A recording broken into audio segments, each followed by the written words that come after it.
One.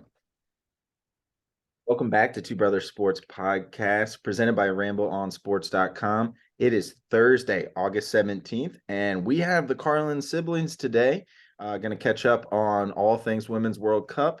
Going to give a couple picks for the BMW Championship this weekend in the FedEx Cup in golf. Full field, so good opportunity for some bets there. Going to talk. Max is going to have his parlay of the weekend as he does on our big UFC cards. We've got UFC 292 in Boston, headlined by Mr. Sean O'Malley and Aljamain Sterling. We've also got a couple other great cards, great fights. Main card looks good. And then, as of course we have done the last couple pods, we are going to get into a NFL preview. We are doing the NFC West and the AFC West. So going out west today. Emma, Max, welcome back. How we doing, guys? Doing good. Yeah, it's a solid week so far, going slow, going steady. So can't complain. Always ready to talk shop. It's going to be a great card this weekend, so I'm excited. Yes, and I was telling Taylor, I have taken off the last couple of weeks of just placing any bets. As you know, some fighters like to hold in their testosterone up until the fight. I am holding up my football testosterone until college football starts. So going to be locked the fuck in. I am seeing green on these NFC and AFC West previews. So I'm looking forward to getting into some props, some wins, losses, and some winners there. But first, let's start off with the Women's World Cup. Emma, I don't think you were on the last pod. Do you want to make a quick couple comments on the U.S. getting knocked out by Sweden, or should we just be goldfish and just move on to the next thing? I can sum it up real quick. Just disappointing. I think some actions post game were uncalled for. The attitude was off. Just disappointing. But predictable, honestly, after a few games into the tournament. No one had them as their favorite to win. So first time not making it to the semis was probably tough on a lot of egos on the team. So hopefully they'll come back. You got the Olympics, prove themselves there next year and then come back even better for the World Cup in 4 years. But yeah, disappointing. Yep. 100%. And unfortunately, if you lose to someone in the kind of round of 16, first round, kind of in that group, you hope that the team you lose to goes on to win the whole thing. I think that's what you do just as a sports fan, so that you can say, hey, well, at least we lost to the champion. Unfortunately, not the case, but Sweden had themselves a great fight against Spain. With a late goal. I was looking at the box score there. 3 goals in the last 10, 15 minutes. The first goal was in the 8th, and then 2 goals followed before stoppage time, which is insane. So that was an early game. Emma, did you get a chance to watch that game? I know that was an early one. Watch. I'm losing sleep over the World Cup, so I'm kind of ready for it to be over. But I did watch the game, dozed off a little before half, woke back up. Didn't miss any action because, like you said, it was the late goals. 81st Spain, 88th Sweden, and then 89th Spain again. So no overtime. Was able to go back to bed, but it was a competitive game. It was good from both sides. I don't have the name in front of me, but there was a girl who the game before had gotten subbed on and scored kind of the go-ahead goal the game before.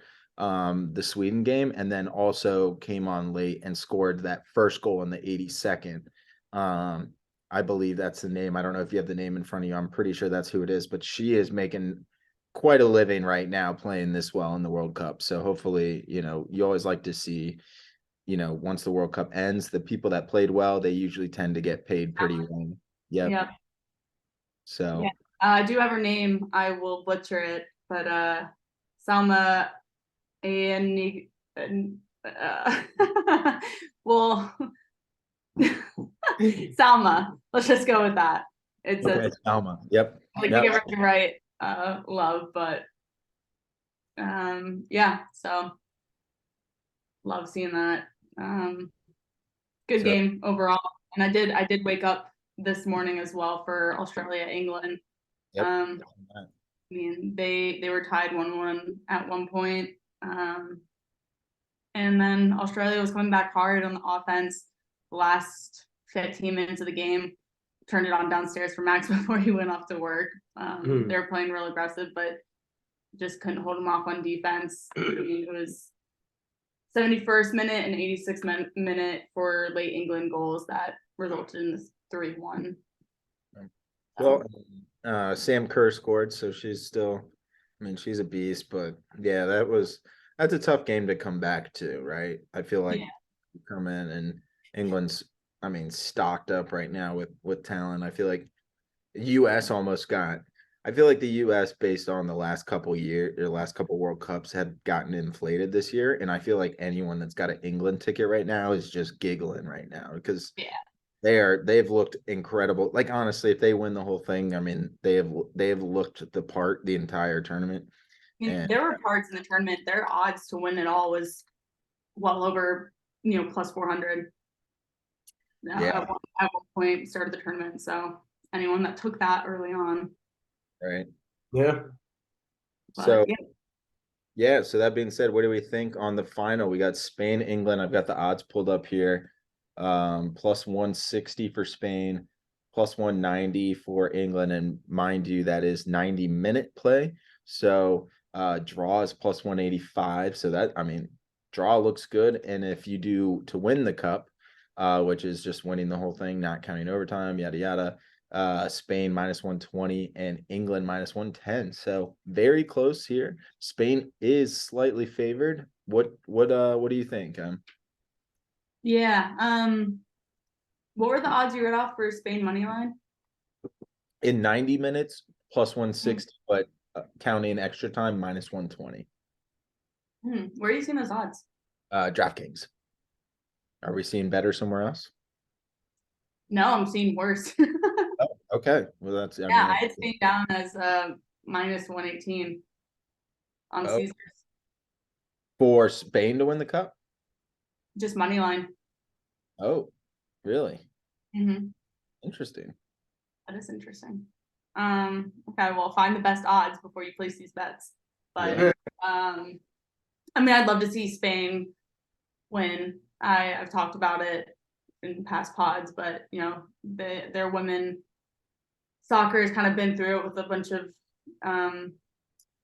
different activism cases and fighting for equal pay and better treatment.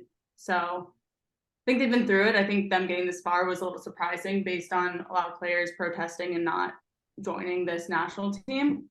So I'd love to see them win, but it's hard when you go up against Lauren Hemp and Melissa Russo and these women that are leading the tournament in goal scorers. So and also interesting that you didn't even pick Spain to get out of the group. Well, not get out of the group, sorry, to win the group. To win the group.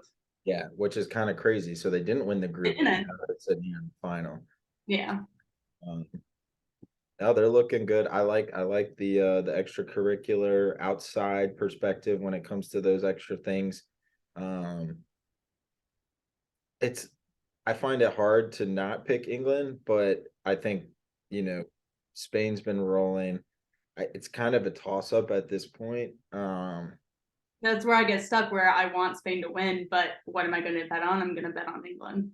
Yeah, and I'm trying to find like even like a draw no bet still isn't like, so basically if they tie and they go to overtime, you get your money back. But I mean, Spain's minus 125. England is plus 100, so I don't hate that. I mean, you get your money back, or I mean, you could lose, but you could also. I feel like this game is very much due for an overtime game, and I think based on the odds that we're seeing, it looks to be that way when we've got such a difference between regular time and to win the cup. I mean, and it's gonna be low goal scoring. It's you're not hitting any overs there. What do you think? So under 2.5 minus 185. That's a lot of juice right there. Yeah. I think that's probably a good bet. Yeah, that's these It's are gonna be aggressive. It's gonna be 0-0, 1-1, or it's gonna be 1-0 England. Yeah. I imagine. okay. Okay. Um, I was giving you some shit about this earlier before we started recording. I said we're not going to talk about the third place game, and you stopped I me. think it's important. Yeah. So, I'll describe my perspective, and mainly it's just I don't know what's going to happen in a third place game. I don't know if they're sitting people. They usually shouldn't, but sometimes they do. If there's a guy like a Sam Kerr, that would be, maybe they've got important other league games coming up and they don't want to get hurt. And Sam's already been, banged up this tournament. So, like, those are the little things that scare me. Also, the fact that it's a third place game. I don't know how hard they're going to try. Some people get deflated after that semifinal loss. So, walk us through this game. What kind of odds you like and what are you looking at? Yeah, I mean, normally I would agree with you. I think taking into consideration that it's Australia, it's home turf, I think this was a really big deal for their country and inspiring a lot of, young women's soccer players. I think it was a big deal, and they talked a lot about that, and the support they've seen has been unreal outside of other World Cups, and obviously their performance has been the best they've ever had. So if it wasn't, their home turf, I think you're right, where they would probably bench certain players and not really give it their all, but they're at home. They're gonna still have their native fans out. Sam Kerr's just coming back. She's gonna want to hit the pitch again. And the Australian national team doesn't have another, international game until October, I believe. So they've got some time on that front. Australia's plus 100 money line to beat Sweden, and then to finish in third, they're minus 110. So I like those odds. I think it's worth betting on. If it wasn't Australia, I'd say I agree with you, but No, that's fair. I'm trying to pull up the World Cup from last year, the men's World Cup, just to see what that third place game looked like. It was 2-1. And based on the lineups, it looks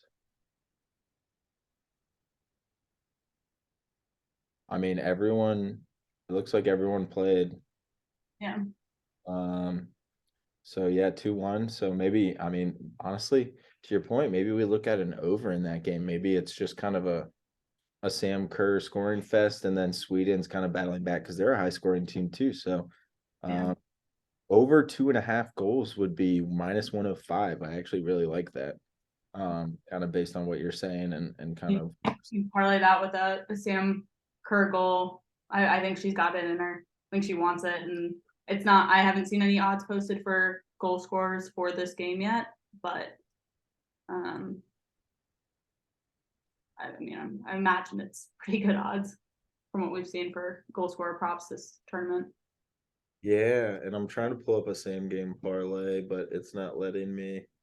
Oh, actually, I got one for you. I got one for you. It's just kind of a quick same game parlay, so I can't do it on the computer, but Australian money line in 90 minutes, over 2.5 goals total, and Sam Kerr anytime goal score is plus 400. I like that. And just for reference, they do they have goal scorers only for Spain, England. Yeah. And guess who the third highest goal scorer is for the Spain England game? Lauren Hemp. Nope, no goal scorer. Oh, So the third, boo, Ew. DraftKings. They didn't do that right. They didn't list it right. Okay, sorry. It's definitely not the third highest, but it is third on the list. yeah. I was gonna say they have Lauren Hemp at 350, and she's up there for golden boot if she scores in this game. So plus 400 on DraftKings. The- Rachel Daly, who's also a stud, she's plus 450. I like that. Okay. Sorry, I was trying to get what we wanted. Ooh, even Australia winning over 1.5 goals is plus 250. Ooh. Hmm. Okay. that's what I said. Don't don't not bet on the third place. There's good odds there. Yeah. You might not Those watch fucking it, you might not words that- care, but there's good odds. I got it. I got a better one. All right, here's my play for this game. A double chance. So it's either tie in 90 minutes or Australia in 90 minutes and over 2.5 goals. And it's plus 165. So it'd be like a 2-2. Yeah. Okay. Not bad. Okay. All right. Australia, let's see. I do like Australia though. I think I don't know if I'll do money line just because if they go to overtime, but draw no bet. Australia is a coin flip at minus 110, so I like that. Yeah. They're being aggressive on offense. They had 12 shots off against England, so So okay, so maybe just over 2.5 is the play. And we don't concern ourselves with other stuff. Yeah. yeah. Okay. I like it. Anything else? Any other plays? Anything else you're looking at? I mean, we're kind of wrapping up the tournament, so anything that has happened already that you'd like to call out, feel free. But we still have the final, so we Yeah. can recap that stuff once the tournament's fully over because got 2 more games left, bound for some crazy shit to happen. Yep, definitely. Now I think we touched on it all. So All right. to be on a regular sleeping schedule and not wake up in Yes. the morning anymore. So Yeah. Well, shout out to M for thank you for your service for watching these games. We saw firsthand how much effort it takes. We saw you sleeping on the couch the other weekend to watch the US Sweden game. I happened to wake up right at PK shootout, so I didn't miss that's shit. the good part, but Yeah. I was alone in my support, so it's fine. Yeah, no, so I respect that. So thank you for that. You've been a trooper throughout the tournament, and unfortunately, US didn't do what they needed to do, but there's always next World Cup. So next thing, let's move on to some golf. Let's move on to the links. We got the BMW Championship here at Olympia Fields, Illinois. This is one of the FedEx Cup tournament, weekends. We're starting to get to the point where, there was a period where you had your majors. It's kind of like a major where you've got the top of the top. So you got your top 50 guys in the tournament. So I would say that the odds are better than some of the non-elevated tournament weekends that we've normally had. They kind of, once that Open Championship happens, there's like a 4 tournament gap where it's no majors, not really elevated events. Guys that know they're going to be in the FedEx Cup don't usually play. But this is a full fucking field here. So not sure either you guys have any plays. I might just read out. I only got 4 for the weekend. But I figured I'd read those out real quick and then we can get on to UFC 292 because that is going to be our bread and butter. Go at it. All right. So the last winner of this tournament was Patrick Cantlay last year for the BMW Championship. So looking at his odds, he is minus 110 for a top 10 finish. I really like that. I think he can compete to win. He's the kind of guy that's going to quietly be in the top 10 or top 5 when we hit Sunday. So I think that's a good odd there. Another top 10 I like is Jon Rahm. He's minus 120 in top 10. And I mean, if we're being honest, I don't know if I'm biased because I just listened to the Part of My Take interview today that had Jon Rahm, or if it's just the fact that Jon Rahm is one of the best golfers in the world and the fact that he's a top 10 and it's minus 120. I gotta take it. I mean, Scheffler and McIlroy are minus 150, so he's right under that at the 3rd spot, and I really like that. I think he starts to make his push. He's the kind of guy where he's like, oh shit, we got the FedEx Cup. Let me try and win this. He's already in good shape with the Masters win, good Open Championship top 10 finish. And so I really like Rahm there. The other, top 20 I have is Lucas Glover, who has just won the last 2 weekends. And I think this is a good opportunity because he's plus 115 for top 20. And the reason I love it is because I think there is expectations for a regression at this point. But when you're playing good golf, top 20 is very doable, plus 115. I think it's a good set there.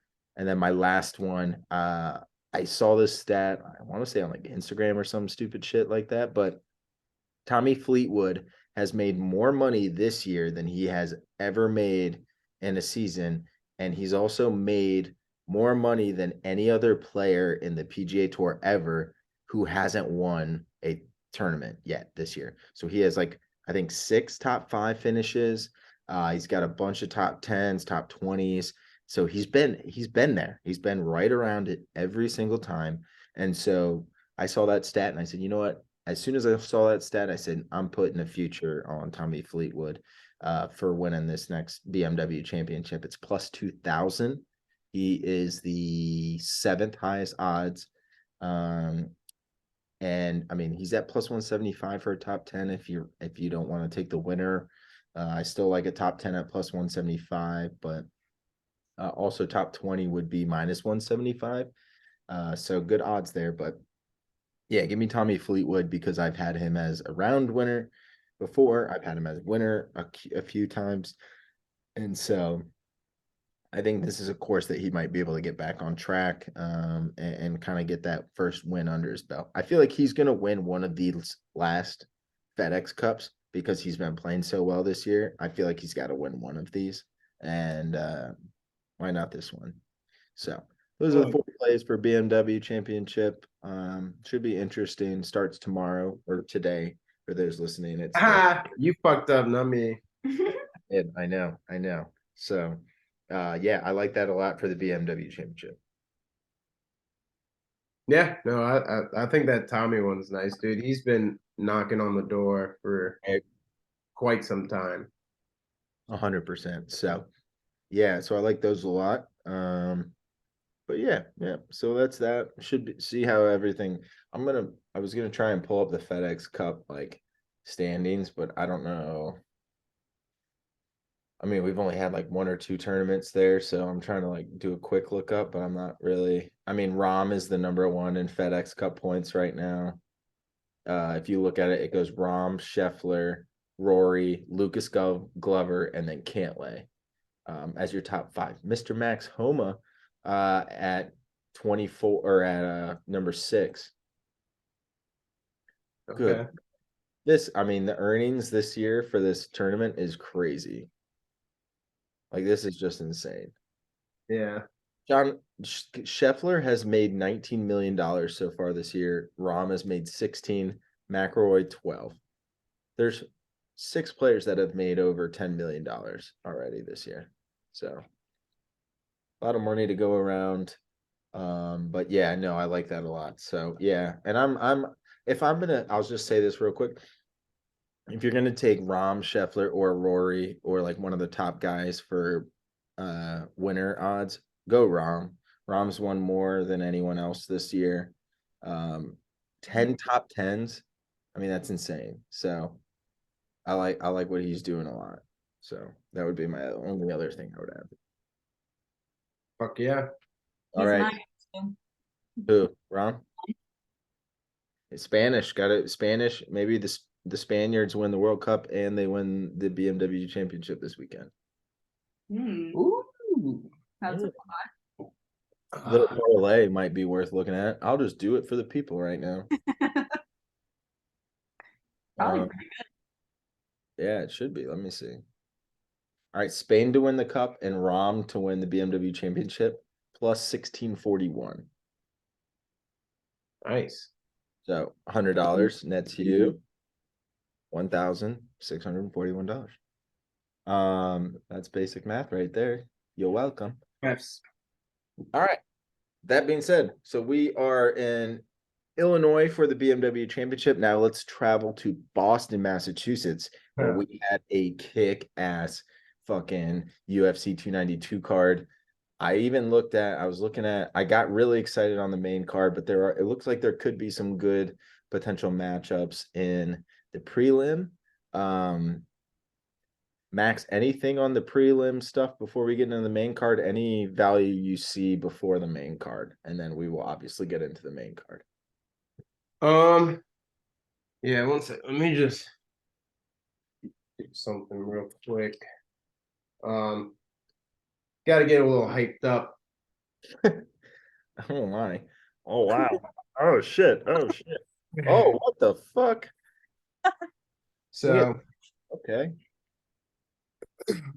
excuse me. It's exciting over here. Yeah. Yeah. So for those that aren't watching and just listening, I just had to chug a nice cold one to get the juices flowing. That's confidence. Well, and Um, Modelo sponsored. Hey, hold up. Hold up. Got to give our friends over at Modelo a shout out. That is the fighting beer right there. Look at that low calorie. Hello Oro. So I'll get it. Yellow Oro, smooth, light calorie, beautiful. Look at that can. Where That is a reverse. beautiful can. 90 cows, and as you can see, very chuggable based on what you just saw from Mr. Max. Let the lion out in you, Modelo. So sorry, got to start doing our sponsors here. Yeah. No, shout out Modelo. They sent me that shit. No, they didn't. But I buy it either way. Best shit out there. And Miller. I love Miller. But besides the point, we got some good stuff. Prelims, not shabby. You know, as always, we have that good stuff where you sorry, I kind of spaced out. I was trying to load. There's always going to be good fights. I mean, what do I say every single time? They're fucking beating the shit out of each other. It's going to be fun. All of them are going to be fun to watch. But the ones I want to put money on, that's a different story. I got a little too fucking close to back up. I'm not going to go too much in depth. But in the early prelim, we got Andre Petroski. He's pretty favored. He's at minus 240. But, you know, this is a good way to start the night. You get him. I'm going to throw him. I'm just foreshadowing. He's going to be in a future parlay. That's just something to look at. He's gonna get the job done. So that's for the early prelims.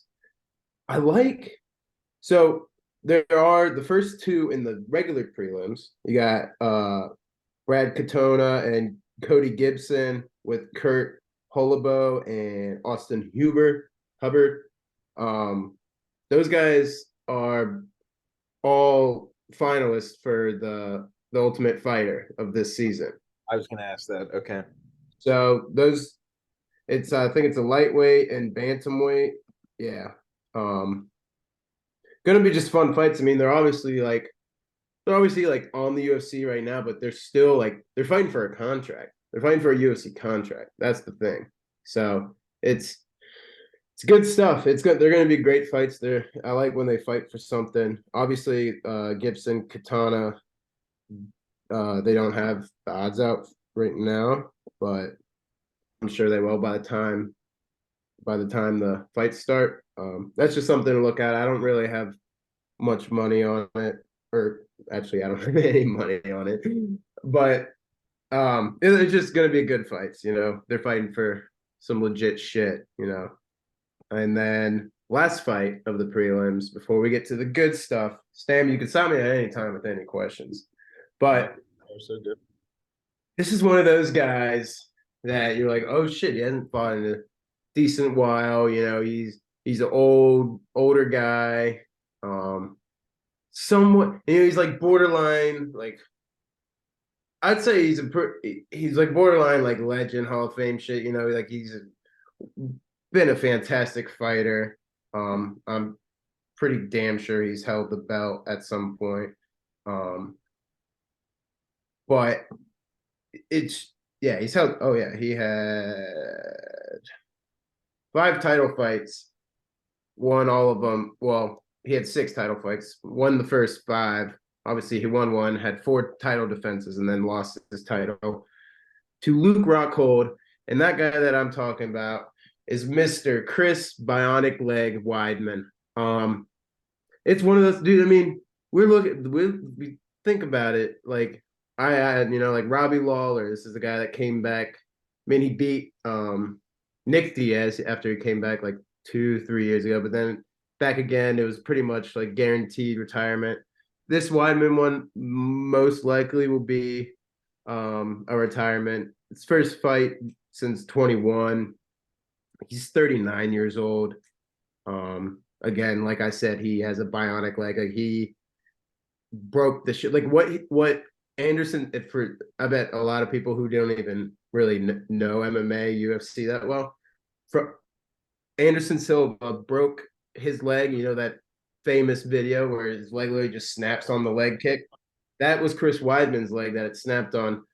Like a couple years later, fucking his leg snaps on someone else's leg, like the same exact way. So he, I don't know, dude. You know, again, like he's that borderline like kind of legend guy, and I just love that plus money. It's 2,435. I got it at 235, and then it's just another straight. I just straight it like Derek Lewis straight, Robbie Lawler straight. Even like Cub last week maybe shouldn't have won, but he won decision. But I don't know, dude. For some reason, these older guys are getting their last dub before they head out, and I like it. Well, granted, Derek Lewis is not gone. He just signed an 8-fight contract. I was just gonna say He's not gone by any means. I think I mentioned that there's a chance if he lost, that he would be done. In that podcast before, but yeah, after he looked, I mean, dude, he had a fat man 6-pack. Like like, yeah, he looked fucking good, and there's nothing like. He's 8 more fights. Like, so sorry, I'm getting off the point, but you know what I mean. I think Weidman is just like a fun. Obviously, don't fucking hammer it. No house and no nothing crazy. Maybe just like a unit,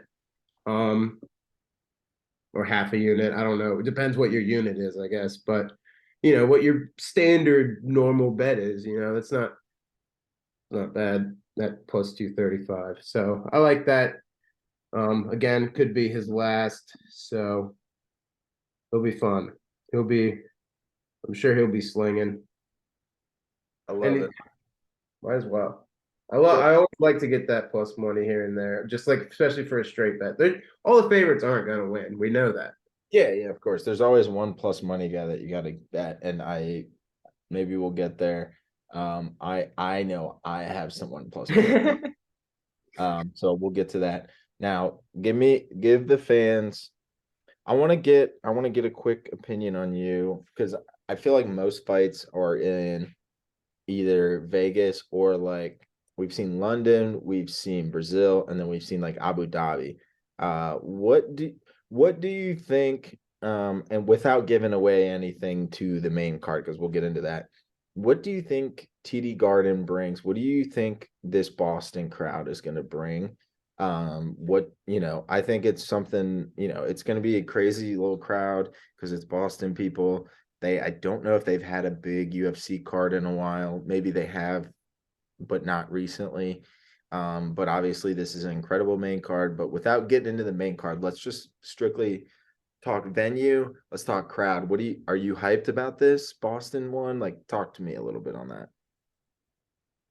So I looked it up while you're talking. I got the last one.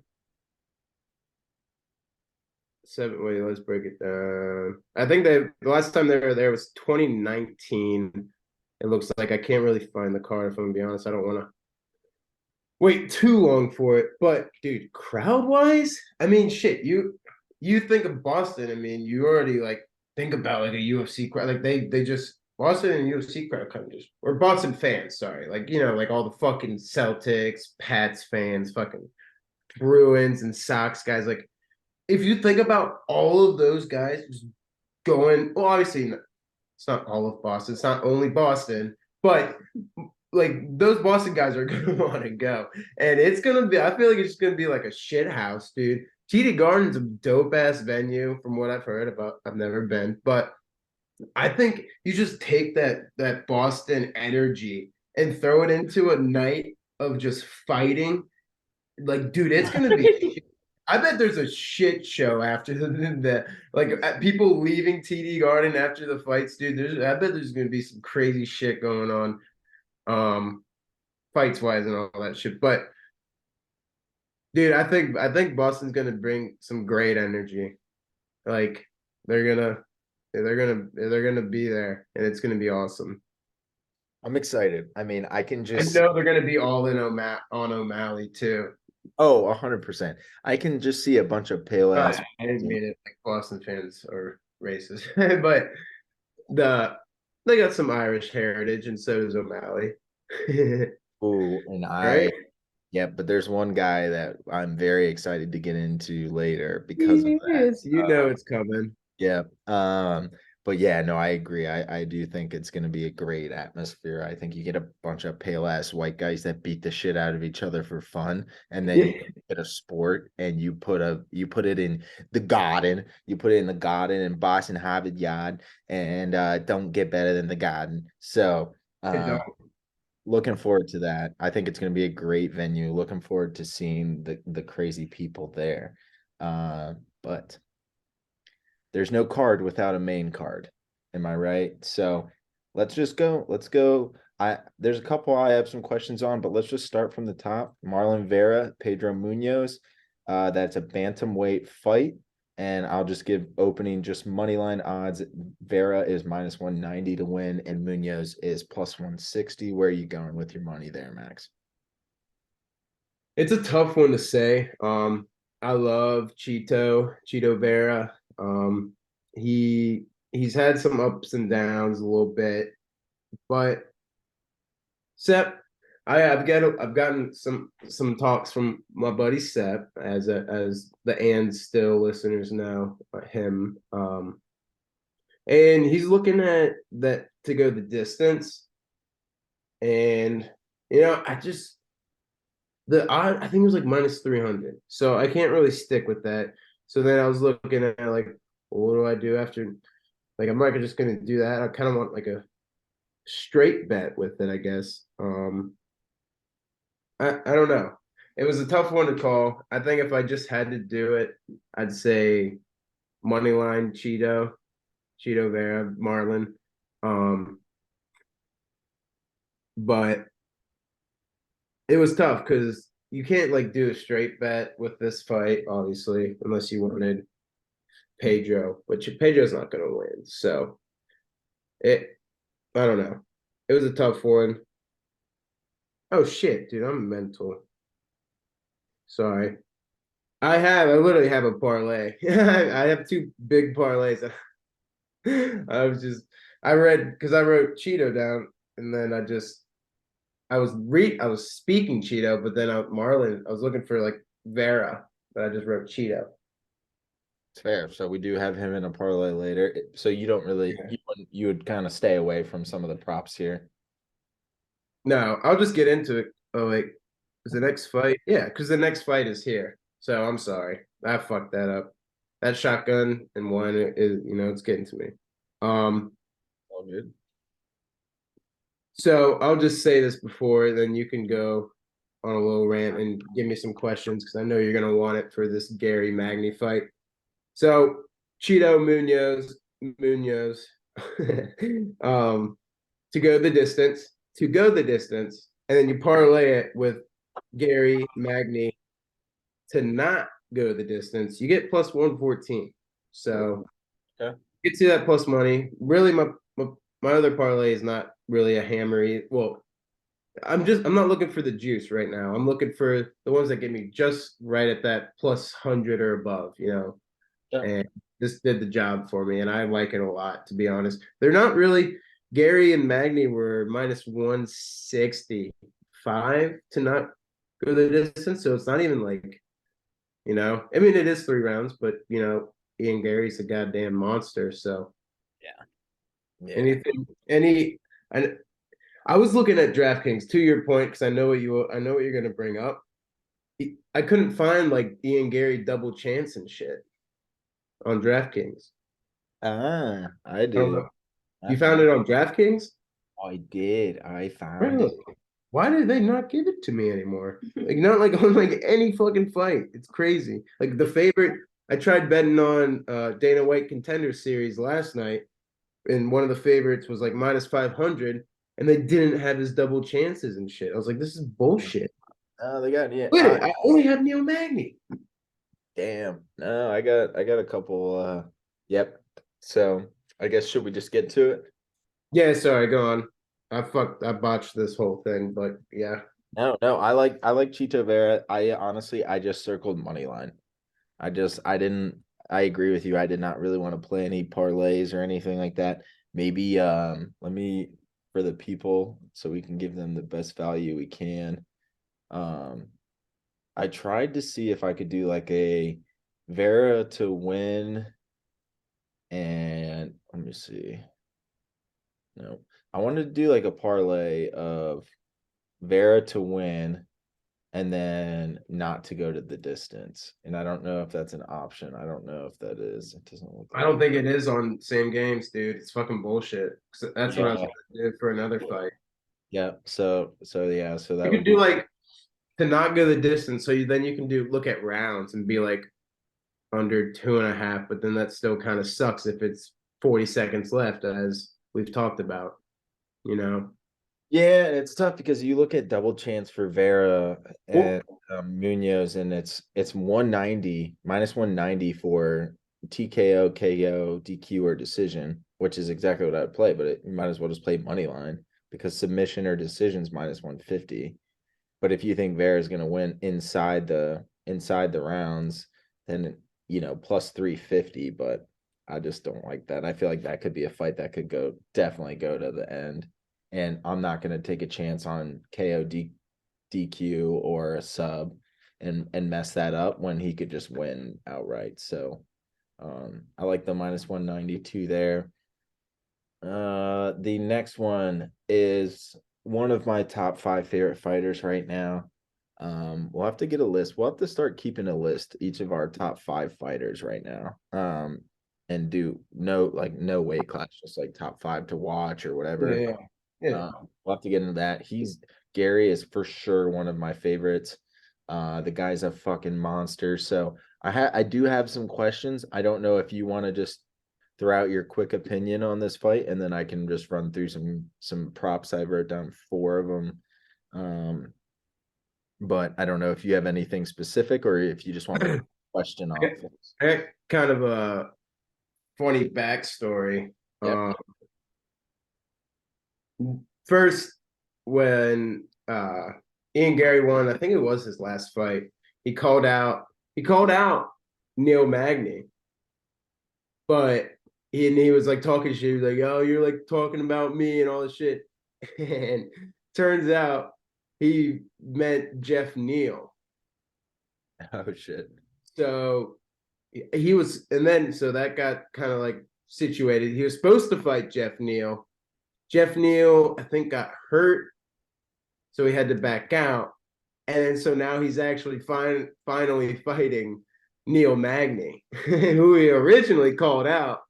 But so it's kind of funny. And one of his things that he posted something like a quick short about it too, and he was like I always get what I want. That was kind of funny. And he also just signed with or maybe sponsorship or something, but with Jake Paul's like Better. Yeah. Better Sports. He just got a sponsorship from him. Nice. That's pretty dope. He's getting out there, and you're right, dude. He probably is. I'd say he might be number 4 for me, as I've only said my top 3. Which which is is Brendan Allen, Dustin Poirier, and then Brandon Moreno. fair. I like that. No, so I'll just read them off and you say yay or nay. First one, and I think this is the one that I double starred. So it might be kind of incorporated into the next ones, but Ian Gary to win in round 1 plus 225. Thoughts? Sprinkle, yeah. Yep, sprinkle. This one I think is, I don't want to say put your life savings on it, but I might put my life savings on it.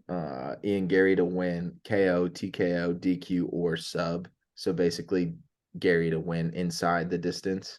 Right. minus 135. I think that is absolutely batshit crazy to not take that. Which Minus 185, you said? yep, for basically it KO, TKO, DQ, or sub. Double chance. Okay. Gary to win in under half a round. So basically in Gary to win in the first 2 minutes and 30 seconds. I think was it 5 minute rounds? Yeah. Yep. So Gary to win in under 2 minutes and 30 seconds plus 500. And the That's last the one, one thing. Those two comments that, or no, you said last one. I'll wait. No, I'll wait. nope, last one would be just kind of a tease of that, and it would be Gary to win under 1.5 rounds plus 140. I like that better. Because once you said that, I was like, I feel like he has had some solid 1 round finishes. He hasn't. His last fight was round one, but it was 3 minute.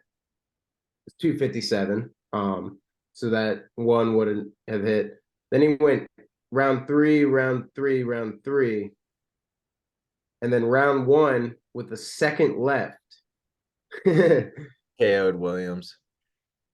Yeah. So and then he went to decision again, and then you got a round 2-1. Like so, but I do think he will get him inside the distance. So I Yeah. do like that other one at minus 135, and even parlay it with like don't want to get ahead of myself, but like a Wei Li Zhang. That'll get you probably like plus 150. I'd probably maybe a little under that. Just money line for Zhang. Oh yeah, let me see. So inside the distance and Zhang would be plus 130. Yeah. That's solid as shit. So I don't hate that. That might be the Sam parlay of the weekend. I like that. I think he will. I mean, no, Magny's not a bad fighter. I'll pull up his track record real quick. I feel like Magny's had a lot of good fights. It's just I feel like I mean, dude, he's 36. Magny is 36 and Ian Gary is 25 and on the way up. Yeah. Like I feel like this is like a revolving door moment where Ian Gary, I mean, I think everyone has known that Ian Gary is on the fucking map, but like he's just gonna keep doing it. I know. That's why I'm like so confused on this. Like, over. Like, they really think it's gonna go decision? I don't know how Ian Gary isn't starting to create buzz for like a Kamaru Usman fight, or like Leon Edwards, or like Gilbert Burns. Yeah.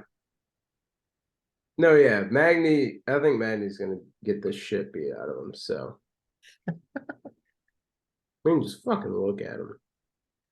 I mean, he's 36. He's 36, and Gary's 25. Like, I mean, if I fought a guy 11 years younger than me, I'm at a weird age because I'd be fighting an 18-year-old. So a little weird, but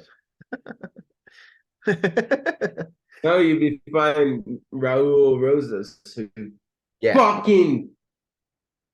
yeah. We're Sorry. not Wait, talking go about that. back. I'm not talking about that loss. That is the worst loss I've had in all of sports. Sucks, dude. I don't think he threw a single No, fucking. actually, I don't want to sidetrack too much. That's not my worst beat. The worst bad beat is that I had Ray's money line going into the game. You know, the Rays World Series game where Blake Snell had Me too, fucker. yep, yep, he got pulled. And right before he got pulled, I bet another money line in the fifth inning that like live money line. That's because Snell was on pace for like almost a no hitter, and I was like, oh, Snell's gonna keep pitching. So I doubled down, put the Rays money line on, and then Snell got pulled 2 outs later, and then the reliever gave up a 2-run shot. I lost all my money, and I didn't gamble for like 6 months, and that's why I don't have a bookie.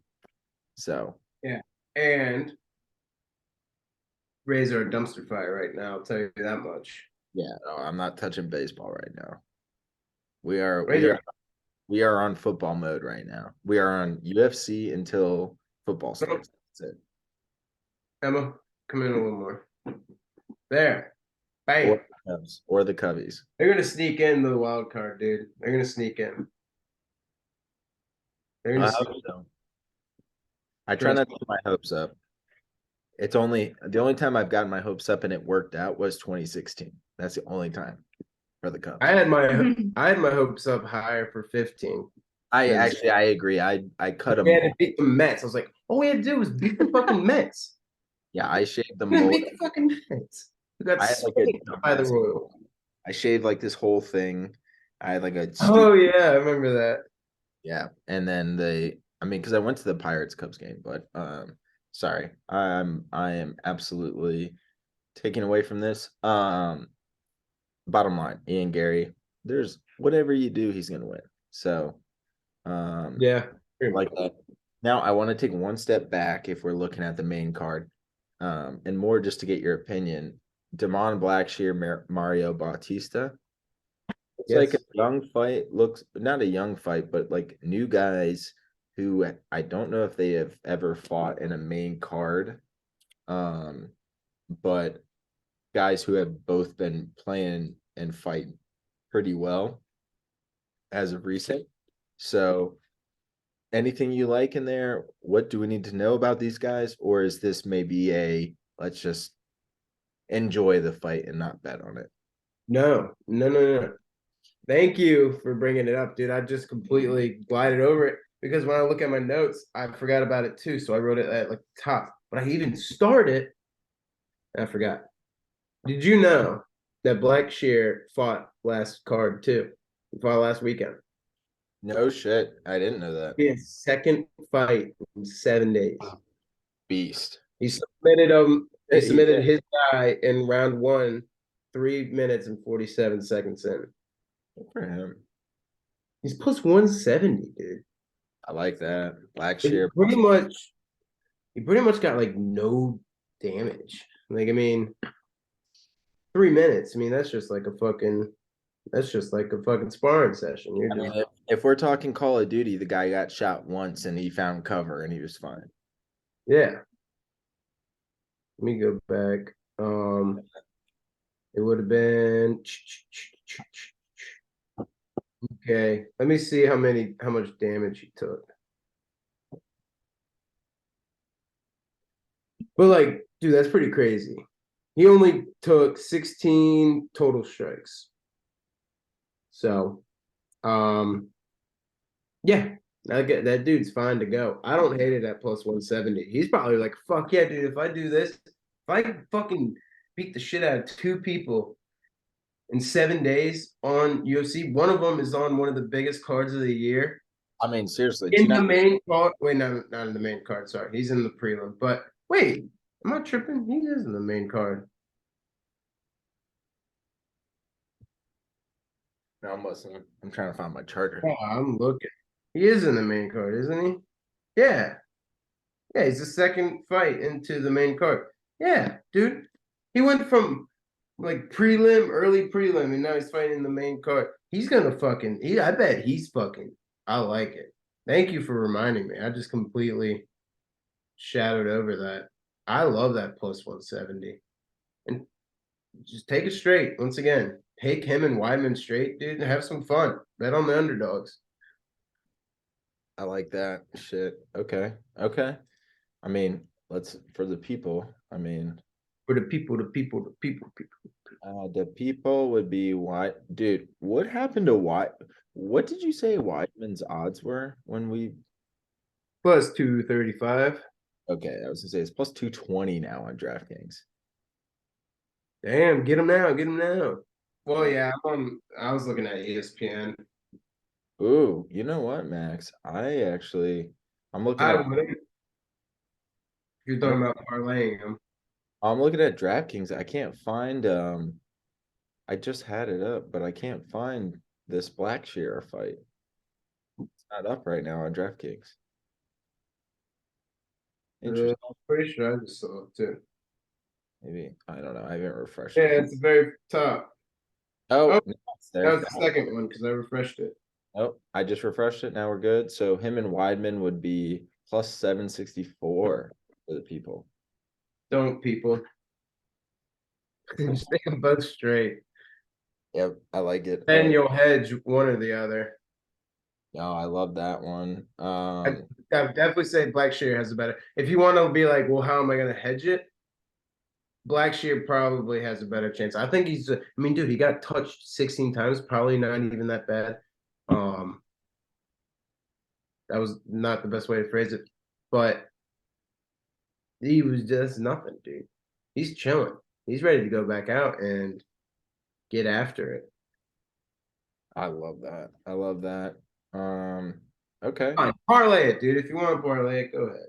I'm not going to. I might. Now that I think about it, I might. No, But there's gonna be a lot of bets placed by me this weekend.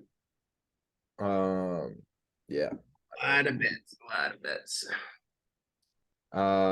So last, fight before the main event.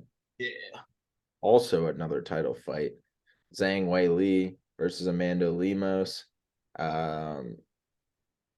Anything you like there? I mean, I looked at the odds. It's a tough one to kind of handicap because I feel like it's very heavily favored and in Zhang's favor, but some opportunities. Is that the girl I follow? Zhang Wei Li. Amanda something?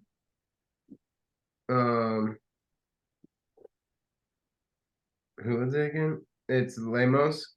Yeah. Lemos on. I thought so. I thought you asked me about that. You follow a UFC? What? Never mind. Ignore me. Just wanted to pitch in. No, I was. Oh no, I remember what you were saying. I don't know. It might be. Check it out. So this completes my parlay. He's gone. So I think Zhang Weili Zhang, she's a fucking baller, dude. I bet on her, or I bet against her. God, who was it against? Oh, Amanda Ribas. Yeah, no, I know Amanda Ribas. Rose So- Namajunas. No, it wasn't. It wasn't even fucking. I don't really want to try to figure it out, but she's a fucking badass, dude. Zhang is a fucking absolute monster, dude. She's not losing this fucking belt. Yeah, it was Esperanza. That's what it was. I don't know why I thought fucking Carla would do that shit, dude. I'm a stupid idiot. So that's why I'll never bet against her again, even if it is against Rose. Zhang is just an absolute beast, dude. She's a fucking force to be reckoned with. Her punches are so fucking solid. Her kicks are just, dude, it's unreal. She just picks these fucking opponents apart. And I don't think Amanda Lemos really stands a chance. I mean, she fucking beat Rodriguez, Waterson Gomez, lost to Andrade, beat Hill, who's still was old at that time in 2020. Like Lemos really, it's kind of crazy. She hasn't really proven too much, if I'm going to be completely honest. But it is what it is. I mean, you could say Sean Strickland hasn't proven much either, or Sean O'Malley. But he has. So doesn't matter. Zhang Wei Li tops off my parlay. Remember, I'll fish all the way back to Mr. Petrosky. He's coming back into this. He's coming with Ian Gary, and it's Miss Wei Li Zhang. All just money line parlays. You get it at plus 125. Gary Zhang and Petrosky. I love that. 25. Petrosky gets you that nice little. I mean, fuck me. No, I'm not even gonna say it.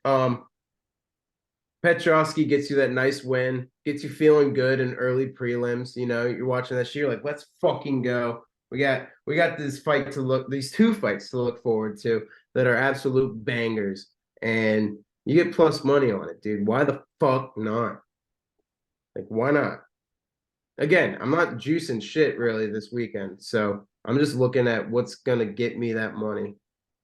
I'm not I mean, trying to throw fucking all plus monies into a parlay. I'm just riding rock chalk that will get me a slightly above plus 100.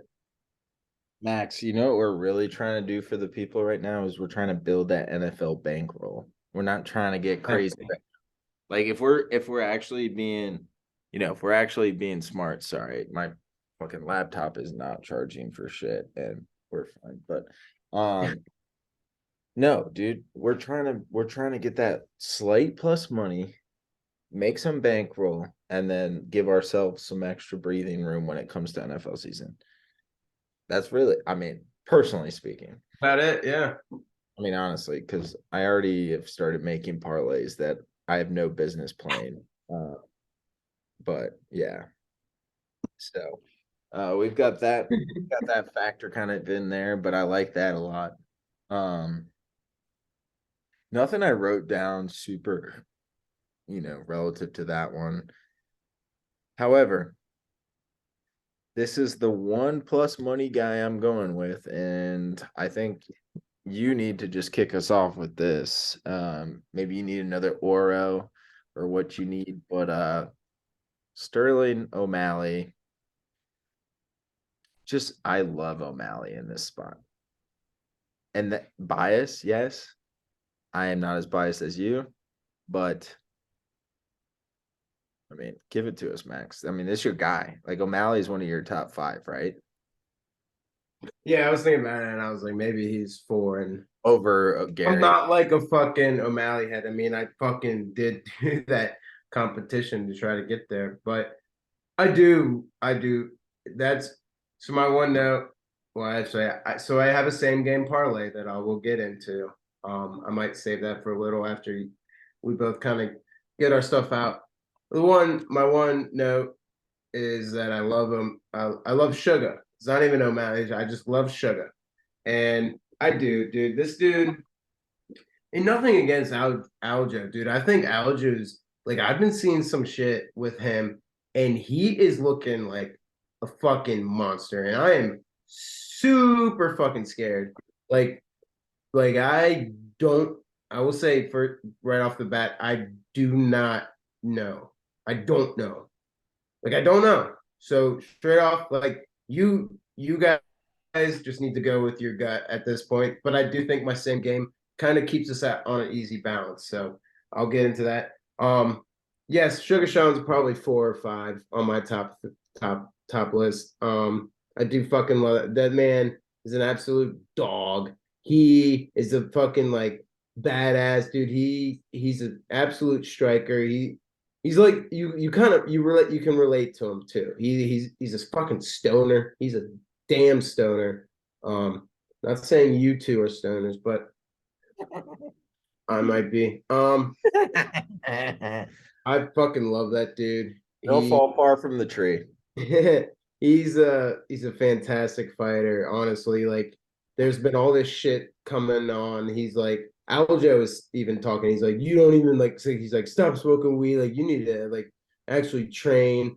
And Sugar's just doing this funny, dude. I'll have to like post it or something, but like he's doing the most he's fucking around doing like stupid like sparring like video, just like fucking around. But I'll tell you what, dude, this man he is legit. You see he's got a good social media personality. Like he can do that shit, but then after he posted, he's like, all right, let's actually like get to fucking work. Like it's not like he's just not doing anything. Like where he might be one of the most accurate, like him and Izzy. I'll put him, Izzy's here, I'll put Sean like right here, just like precision striking.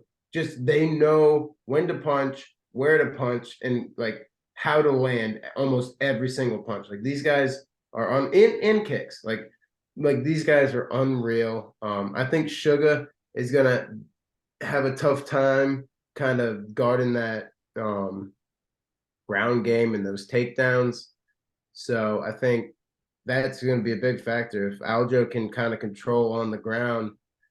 But we also saw Jan against Pereira a couple of weeks ago where Jan had a whole last round like 30 seconds of ground control, and Pereira still won because he had significant strikes. I mean, O'Malley against Peter kind of was the same thing. Peter Yan, kind of the same thing. He just Sugar had more significant strikes and maybe a little more just strikes landed, but Yan had the control time on the ground. So you really just got to think. I think Aljo will come out a little punching if he gets knocked or something. He's going to go to the grapple, of course, and it's just going to be such a goddamn good fight, dude. I literally can't wait. It's just unreal. I don't have a money line right now. I will give it to you guys by the end of this podcast. But I kind of want to hear what Sam's got before I spit out my same fight parlay. Yeah. I have a hard time going with Sterling, honestly. Like, it's one of those fights where I actually don't like. I'm looking at the odds and I'm like, I just don't like. Usually, I have some kind of sense. I don't really know where to go, but if I'm going anywhere, it's going O'Malley. I honestly, Plus money's nice. I started kind of like manifesting this idea, and I'd like to get your thoughts, but like, I could easily see this being a great fight going to decision and O'Malley squeaking out this win. You know what that would be if we just went O'Malley decision plus 900. Dude, I really like it. Because I sense this fight being like they're gonna hit each other, they're gonna be on the ground a lot, but I feel like O'Malley's gonna have a round where he just like beats the shit out of Sterling, and then we'll call it. Was it 3 round? Is this a 3 rounder? No, 5. That's what I was gonna say. So it is O'Malley's first time having championship rounds, aka round 4 and 5. So if he makes it there, it's going to be a lot different. Aljo's going to go straight to the fucking ground. I'm sure of it. And just absolutely tire him out, get him fucked, find a way to get on his back and get him. So that's the thing. But you don't want Sugar to try to go out and try to get that knockout in those first 3 rounds, because then he's going to be tired for those rounds. So this is why it's going to be so crazy. I don't know.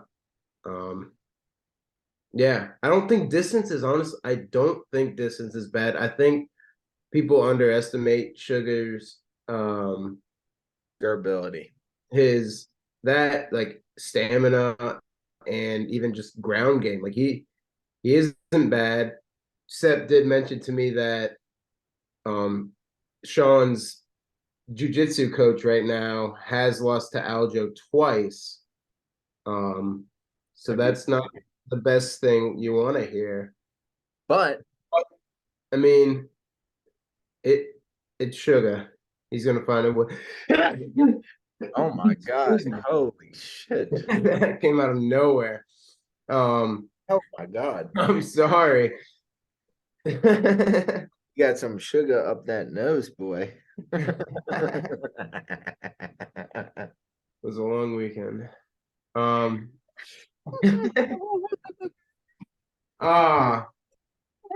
Yeah, so I just don't know where to go. But I'll just pop this fucking same fight parlay out here, dude, because I think this is gonna be very tasty and a very nice one to kind of just sit and watch, just because you're not rooting for a fighter. I'll give you that little taste. You're not rooting for a winner, I guess.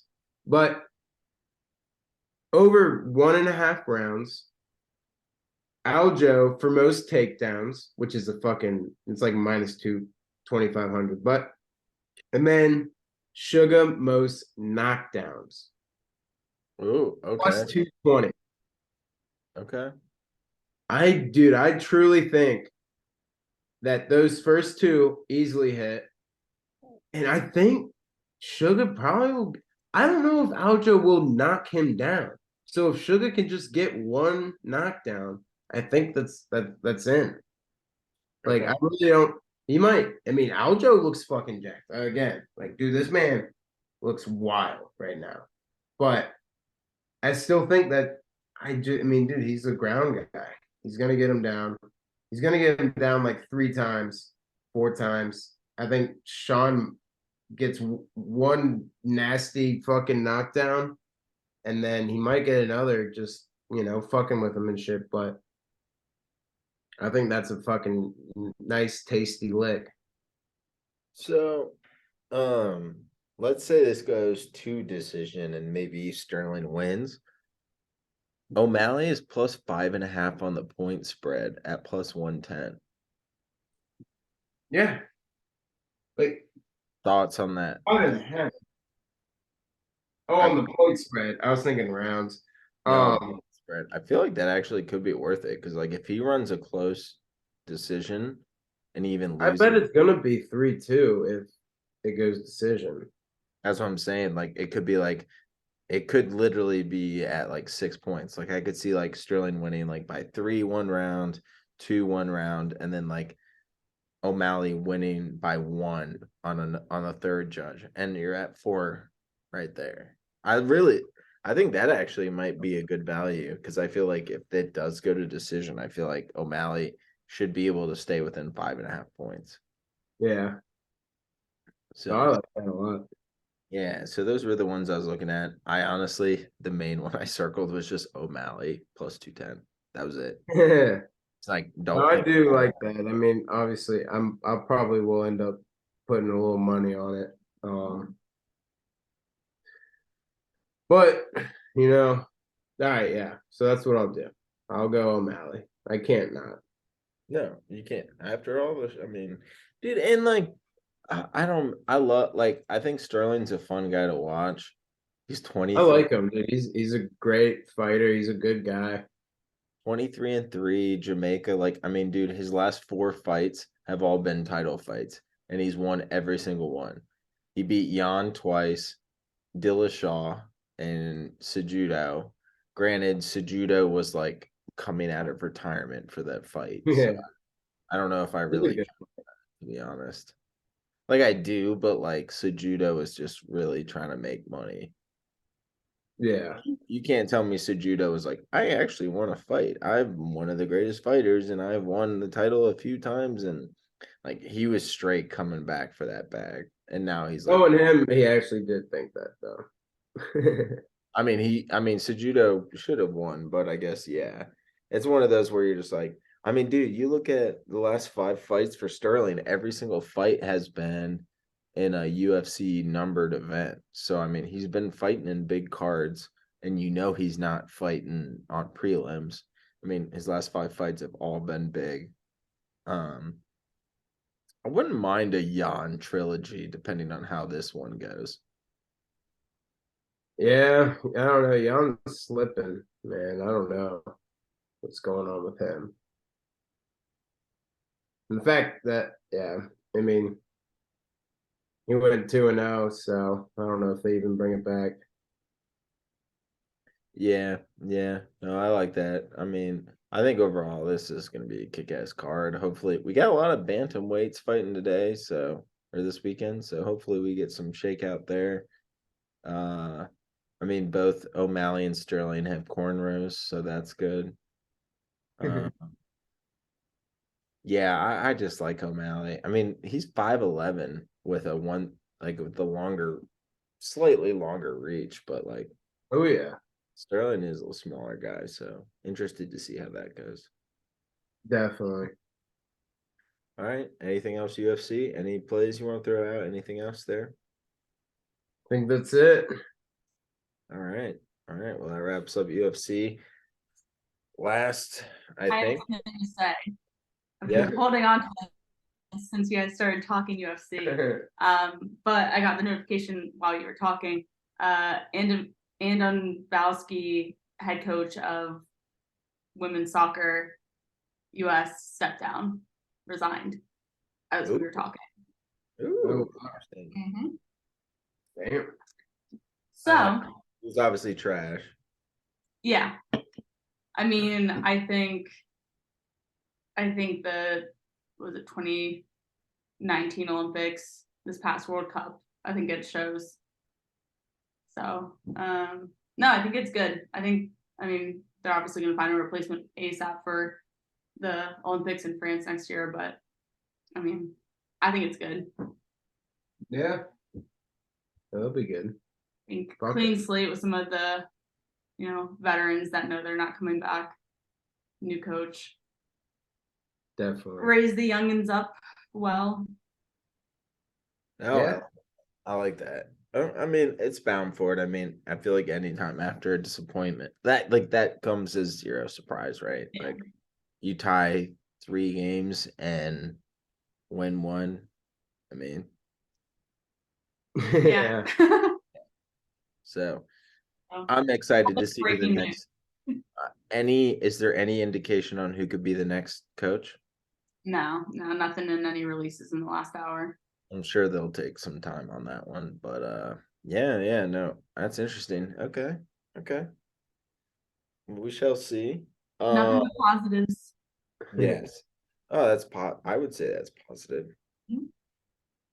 Get a new coach, see where the squad goes. All right. So last thing, NFL preview as we do each week. We've got that NFC, AFC West. I'm gonna start with the AFC West. If we're talking storylines, I think it's pretty obvious, but Max, anything that jumps out at you, storyline, like what are you most looking forward to when we're talking NFC West? Like what's the big thing that you're looking at? I'm interested to see where the Chargers land overall, season wise, division wise, and I guess division wise leads to the postseason wise. So I don't know. I think they get.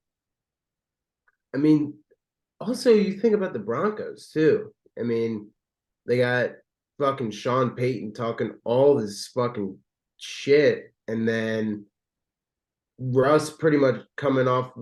Well, not pretty much. He's coming off one of the worst years. He's the worst year he's ever had. I mean, I just don't know. So obviously, I'm not gonna keep just going, but I think those two teams are like, where the fuck are they gonna land?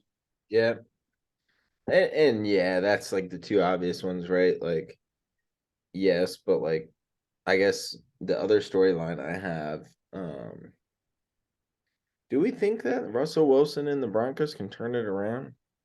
Like, do we actually think that? Like, does Sean Payton like make the difference? Yes and no to the Sean Payton. I think, yeah, I mean, he's one of the best coaches out there. I don't know. Yeah. They do. I think they will absolutely have 3 to 4 more wins than they did last year. What they had 4 wins last year, I think. Yeah, I think well, we'll get into the odds, but yeah. Well, I was saying last year. No, I was just saying. I think, I think they have a better year, clearly. But is it enough to get them into the playoffs? Maybe not. Their defense is still pretty solid. I don't know. I think it'll take a couple of years, but I think preseason's definitely been more aggressive than it has in the past. Like Yeah. I think it's been more intense, more intention behind what they're doing. I would hope so. I mean, there was zero intention last year. I mean, fuck, they were absolute garbage, piss garbage. If I'll be honest with you, should be interesting. Talking Chargers, key thing would be, you got a new head coach. You got Kellen Moore as your OC. I don't know. It's hard not to pick Kansas City, but the Chargers are like the sexy pick. They're also like, if you're gonna pick anyone other than Kansas City, you might as well pick the Chargers because it's not gonna be anyone else. Yeah, definitely. Yeah. And I think Herbert's an absolute beast. Yeah. He's getting a lot of postseason or I guess preseason hype right now. They're like rankings and stuff. I think they're sitting him at like a top 5 AFC quarterback, which is I've seen some, not every single one, but I've seen some where I'm like, ooh, like I think I've seen like Herbert over Lamar. I'm like, you know, boy, you think he is? Come on. I don't know, man. Oh, we didn't see Lamar. We haven't seen Lamar for like the past like 7 games. When he gets wide receivers now, he starts to build out that. You got You got OBJ Odell and Zay Flowers, dude. and Rashad Bateman. Don't forget Rashad Bateman. Yeah. You say So that until we forget him because he got hurt again. did he get hurt again? God damn it. No, not like right now, but you know. Oh, Jesus. I was like, God damn it. He already got hurt again. Yeah, see, that's what I'm saying. Yeah. So, well, let me read out the odds. I feel like we all are going to go one way, but there's one that I laugh at and then one I like. But Kansas City minus 165 to win the division. It looks like mom is calling Taylor right now based on my phone. Yeah. I love when your mom talks to your wife more than she talks to you. But Whoa. anyways, Kansas City minus 165, Chargers plus 340, Denver plus 550, and Las Vegas plus 1200. Which one did I laugh at? Which one did I like? You probably left to the Chargers being that high. I laughed at Denver for being even close to the Chargers. I guess that's fair. I was sporadically right in. You said 1,200 for Vegas? Mm-hmm. Yep. It's bad handwriting. I'm not if you're Yeah, I'm trying trying to look at read it, but That's 340, 350. You like the Chargers? I I like them like- sneaky. Wait, so you laughed and then you what? I laughed and then I laughed and then I was surprised. And so I laughed at Denver being plus 550 after seeing that the Chargers were only plus 340. And I was like, wait, Denver's only 210 worse than the Chargers? Like, are you Wait. kidding me? The Chargers are gonna win like 10 to 12 games. The Broncos will not win more than 9 games. Like, what are we talking about? Like the odds, I feel like the odds don't match up with where I see that going. Yeah. I don't know. I think Denver It's sucks. that far fetched. I think if you give Denver like 700 and shit, like I don't know. I think that's kind of okay. At plus 550 to win the division against the Chiefs. They haven't beaten the Chiefs Doesn't in matter. 6 Who years. the fuck is gonna bet it? No one. But a Bronco fan. Not even 1 in 7. We are in One Richmond. in 10 We are in Bronco fans. Richmond. We are in Richmond. People are biased here. There is a school that I'm willing to bet has a lot of money on Russell Wilson doing stupid shit, and it's probably the school called Collegiate. Because he Bullshit. went there. I don't know that they care that much. What were you I betting on think- Cincinnati to you win the think Final Four? Like collegiate. I mean, we got like Russell Wilson Day over here on the west side. Are they? I mean, bro, I just don't. I think Denver. Here's what I would do. I would put Kansas City at minus 150. I would put the Chargers at like plus 280. I would put the Denver Broncos at like plus 800, and then I would put Vegas at plus 1200. That's what I would do personally. I don't think there's any chance that Denver even wins 6 games. And I can't wait to get into the wins losses, but that's how I feel.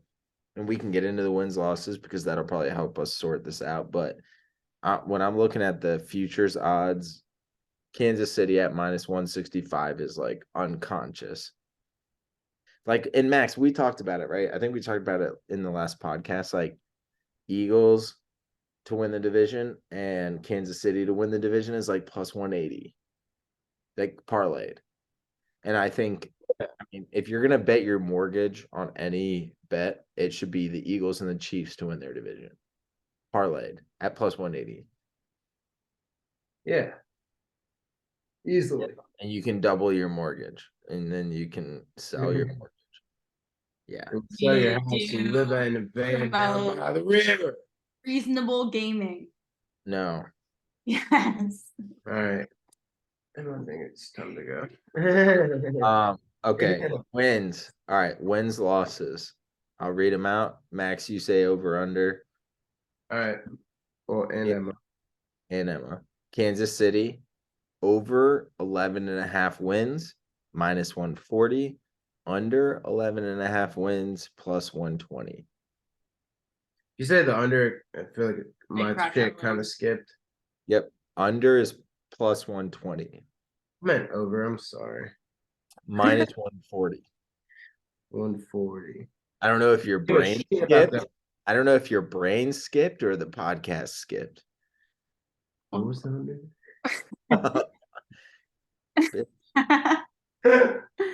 Brother, Max, I'm gonna teach you some math here. No, If- Sam, you just need to have What do you mean up math? on It the doesn't screen. matter. Is it minus 120 plus 120? Plus 120.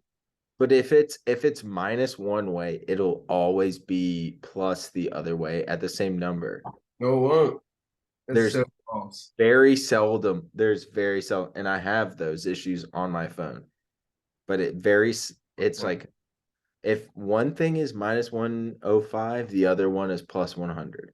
If the other thing is minus 115, the other one is plus 120. I Or would what- not say always. I would absolutely not say always. Hockey puck lines, overs. I'm talking about football. No, you weren't. You were talking about betting. All right, keep it going. I'm gonna go. I'm going over. Yeah, I'll probably have to go over too. Yep, for sure. Chargers over 9.5 wins, minus 120, which means the under is plus 100. 9.5. Yep. I'm going over personally. Over.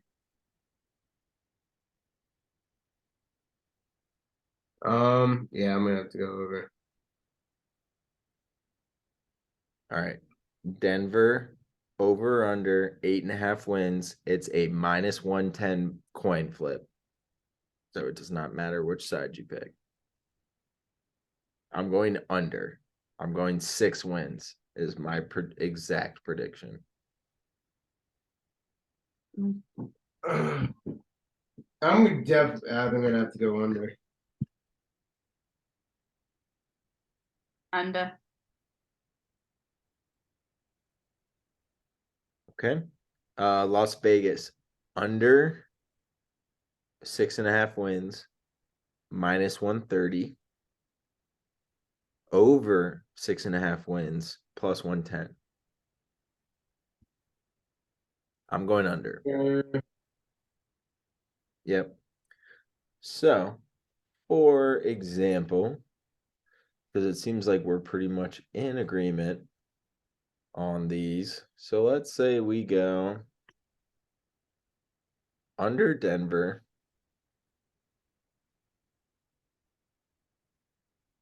Let's say we go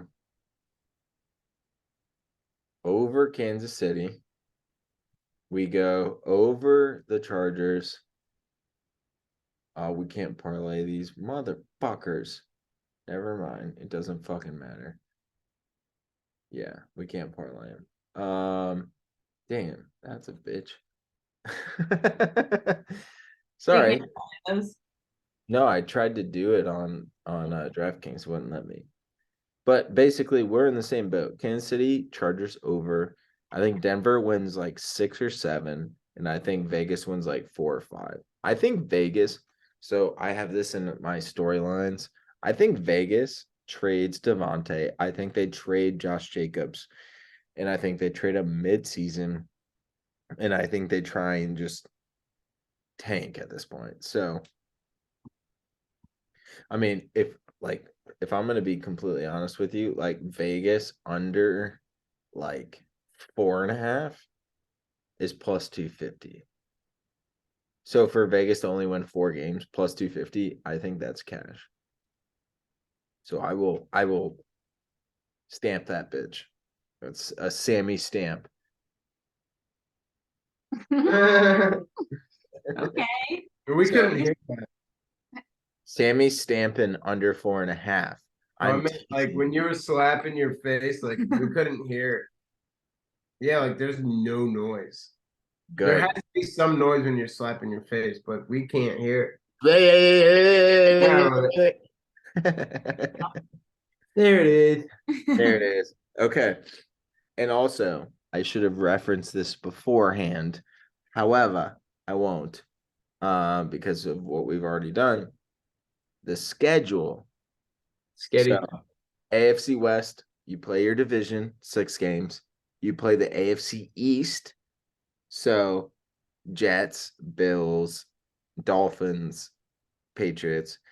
You play the NFC North, Packers, Lions, Bears, Bears, oh my. and then plus Kansas City plays the Bengals, the Eagles, and the Jags, which Chiefs have one of the harder schedules. The Chargers play Ravens, Cowboys, Titans. Denver plays Washington, Cleveland, Houston, and then Vegas plays Steelers, Giants, Colts. So schedules are pretty simple. Kansas City has the hardest one, of course, out of all the other teams, but Chargers also have a tough draw there too. So just more for schedule purposes. Max, Emma, do you want to hear some player props or anything else you want to add before I get into that? Nothing. Yeah. Yeah. Shoot him. Go ahead. All right, so I'm gonna read you 3 props at a time. You tell me which one you like the most, and we'll NFC or AFC West, a lot of value here. So it might be a few, but I really like where some of these are. So I'd like to get y'all's opinion here. First one, passing touchdowns only. Herbert, 30 or more passing touchdowns, minus 110. So a coin flip. So under would be minus 110. Russ to get under 24.5 passing touchdowns. That's plus 100. Above would be about minus 120. And then the third one, Mahomes over 36.5 passing touchdowns. Under is the same at a coin flip of minus 110. So between Herbert over 29.5, Russ under 24.5, and Mahomes over 36.5. What do we look? Russ's under was, you said plus 100? Was it 24? Yeah. 24.5.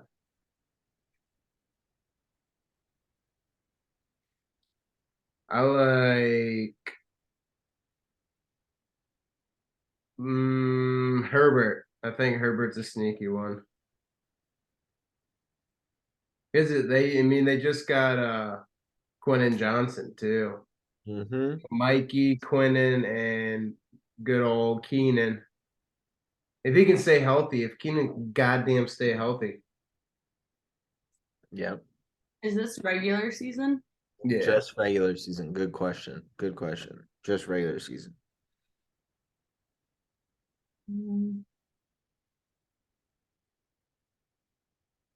I like Mahomes over. I like it. I like it. All right. Well, I will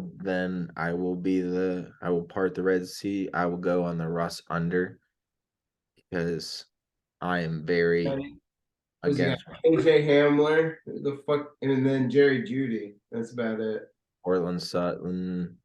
Colin's still there. Dulcich is hurt. He's gone. Dang. Tim Patrick just got hurt for And this. Patrick did just get hurt for back-to-back preseason injuries. He might be out for the season. I think he is. I think it was Yeah. like Achilles or something, wasn't it? Yeah. Yeah. I'm probably wrong, but yeah, Okay. it's a fucking season-ending injury, back-to-back seasons. I think he got 2 games in last year and then got hurt, but I like sucks. that. He's nice, dude. He is. Like when he was playing, he was good. No, I like it. I So like all of those to be honest. So yeah. Well, that's good because I like those are all my I already placed those.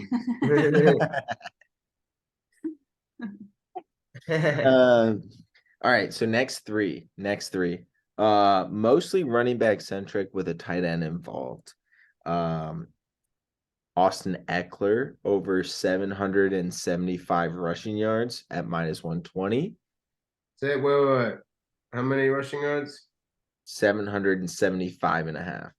775. I know. That's the over. Yeah, I know. It's pretty remarkable. We'll get into that, but Pacheco, same odds, -115, just to put it into perspective. So not much better. Same yardage or same odds? It's same yardage. You said Odds are- same odds. So I was just Same yardage odds are -115 instead of -120. So very similar. Pacheco. Yep. And then the last one of this group, Mr. Travis Kelce, with over 1,150 yards receiving, plus 115.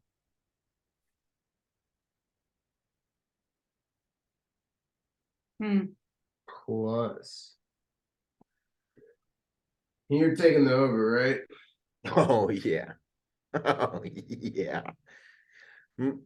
Kelsey's gonna have like 1,300 yards easily. Yeah, probably. I'm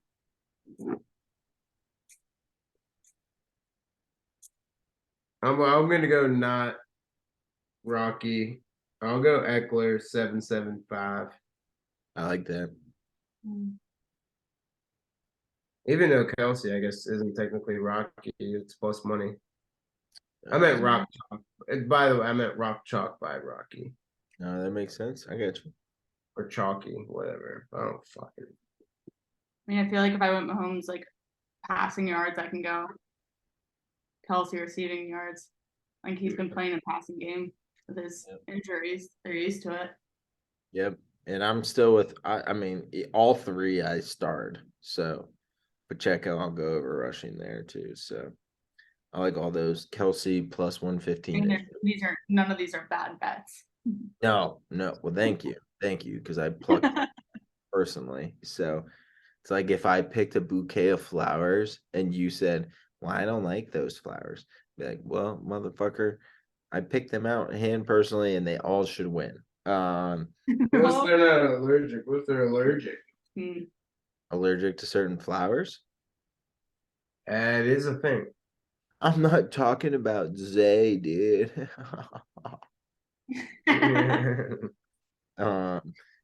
People are allergic to that. All right, whatever. All right, let's get out of here. Okay, last one. And it's gonna be a 5-sum. So I know, dude, so many odds in the AFC West. I could not say all these. So I'll read all 5 out and then I'll let you 2 pick. Mike Williams, wide receiver, San Diego, LA Chargers, over 800 receiving yards, -115. Quentin Johnston, wide receiver, LA Chargers, over 575 receiving yards, That's a coin flip. -110. Mike Williams, also a receiver on motherfucking LA Chargers. Over 57.5 receptions, -135. That might be my lock of the fucking century. But I'll get into that later. Kelsey, over 95.5 receptions, -110. It's a coin flip. And last, but certainly not least, a defensive prop. Joey Bosa, over 9.75 sacks at -110 at a coin flip. Yeah. How many? 9.75. And you know how sacks go in the NFL. Very cheeky. Very cheeky. All right, can I get a Very nice. what was Quinnen's odds? -110 coin flip. And it was 700. No, 575.5. Gotta suck. And then Mike Williams reception odds at 57.5 receptions. Yep. What were the odds? -135. Yeah, I like that. I would fucking love that. Love that, dude. My favorite. Honestly, I feel like Kelsey probably got like 106 last year. I'm sure, Still- dude. I There's no way. still don't know if I really like it though. I don't know what's pulling me away, but I think I like your Mike Will receptions, but I'm not going to touch that. I think Quinnen's going to be a little sneaky. I'm going to go with that little sneaky guy, even though he still is -110 for that yardage. I like him, dude. I had him on my fantasy team last year. And he's the sneaky guy, dude. I think they're gonna be focusing on Keenan and Mike, and he'll just be left there. Easily gets 600 yards. Easily. No, I love that. I like Bosa. Facts. I do too. As long as he can stay healthy, we're Yeah. fucking- I think that's doable. It's also not a bet I would think to take for myself. Yeah, you said it's 9.75. Yeah, Max, I did. Oh, okay. I feel like it's gotta be nice. No, you said it's 9.75. How does that make sense? Two Yeah, half. I did. So you do half sacks in NFL. 3 halves. Yep. So that's why. Dude, he probably gets like 12. Yeah, if he stays healthy. I think he easily clears 12. 9's like for a stud like him, 9 or we'll say 10. 10 is not far fetched. Do you want to know what his brother's Nick Bosa was at? Probably like 14.5. Is that exactly it? I think it's 13.75 just to make odds harder. So yeah. So Yeah. But yeah, because he gets 13.5 and they're like, fuck you, pussy. I think he's gonna get like 17. I think he will too. Well, the good thing is we have the NFC West as our second section. So definitely looking forward to that. Anything else on the AFC West? I think that's it. Okay. I am going to have to, relate to my prostate here for a second. And I'm gonna have to go up and tinkle. Yeah, I gotta get up and tinkle. Max, I've got a few NFC West storylines. I want you to tell me which is worth thinking about, which is not worth thinking about, and anything else that you feel that is important from a storyline perspective. For the NFC West, starting off, San Francisco. Who the fuck is hiking the ball at quarterback? That's the only thing that matters in San Fran. Okay. Mhm. Second, is Gino the guy? Is your boy? Is your boy? Is your boy from West Virginia? Is he the guy? Is Kenneth Walker the guy? Is Zach Charbonnet the guy?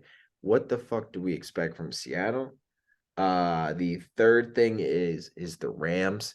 So if you've gone 0 to 100, you also know what it's like to go from 100 to 0. And that 100 to 0 seems to be the Rams. And all they have right now is Matt Stafford and Cooper Kupp. I love Cam Akers, so I'll get into some Cam Akers shit later, but NFC West is kind of a shit show. And then last, but certainly the fucking least, is the goddamn Arizona Cardinals with Mr. Kyler Murray. No more DeAndre Hopkins, no more JJ Watt.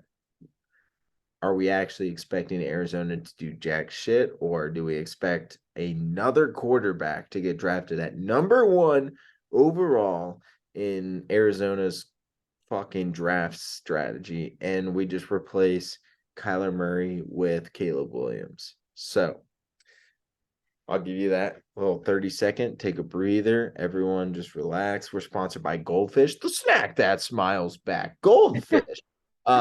So we'll put that memory in the back of our mind. We've got, plenty of sponsors. We got Johnson and Johnson in that back corner behind Emma's left shoulder. We love drugs. We love the drugs that make us have to take 1 jab versus 2 jabs. So we'll keep getting into that, and I will just shut the fuck up. Max, tell me your storyline you're looking out for the NFC West, because it's a poopy ass division. Yep, Emma, I believe you have something to say. Yeah, I'm heading out. I've been awake for too many hours. I'm losing my mind and I need to go to bed. So this has been fun. I'll be back next week. Emma, thank you. Thank you for joining us. Yep. Thanks for the outro, Max. And later. Yep. Thanks for joining. Emma, thank you for the World Cup analysis. Everyone, make sure you listen to what Emma was saying for the World Cup final. She knows what she's talking about. We don't know what we're talking about, so keep that in mind. Thank you. Yeah. Yeah. So, thank you, Sam, for giving me. Well, thank you, Emma, for she's gone now, but I'm pointing to the other side. Thank you, Emma, for joining us. Great to have you as always. Great soccer mind she's got. But yeah. So, and also thank you, Sam, for giving me this nice little PTI, pardon the interruption, little rundown I get to go through while you get to go take a pee. Brock Purdy, who is hiking? What do you mean, who the fuck is hiking to the Niners? I don't know what you mean. It's obviously Brock Purdy. I saw a fucking article come out the other day. It's gonna be Purdy. I mean, this man, Trey Lance, I'm sorry, buddy, but you got hurt, then you get shit. It happens. It's the way she goes. You're done. As the whatever. Most people will get that. You're done. Brock Purdy's time. We got down to the Seattle. Geno Smith, is he the guy?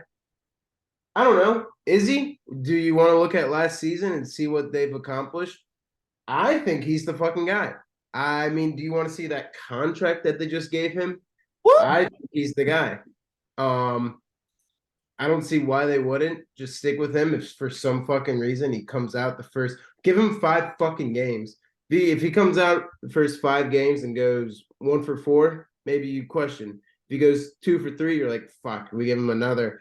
If he goes 3 for 2, you're like, let's go, Gino. Okay, keep us going.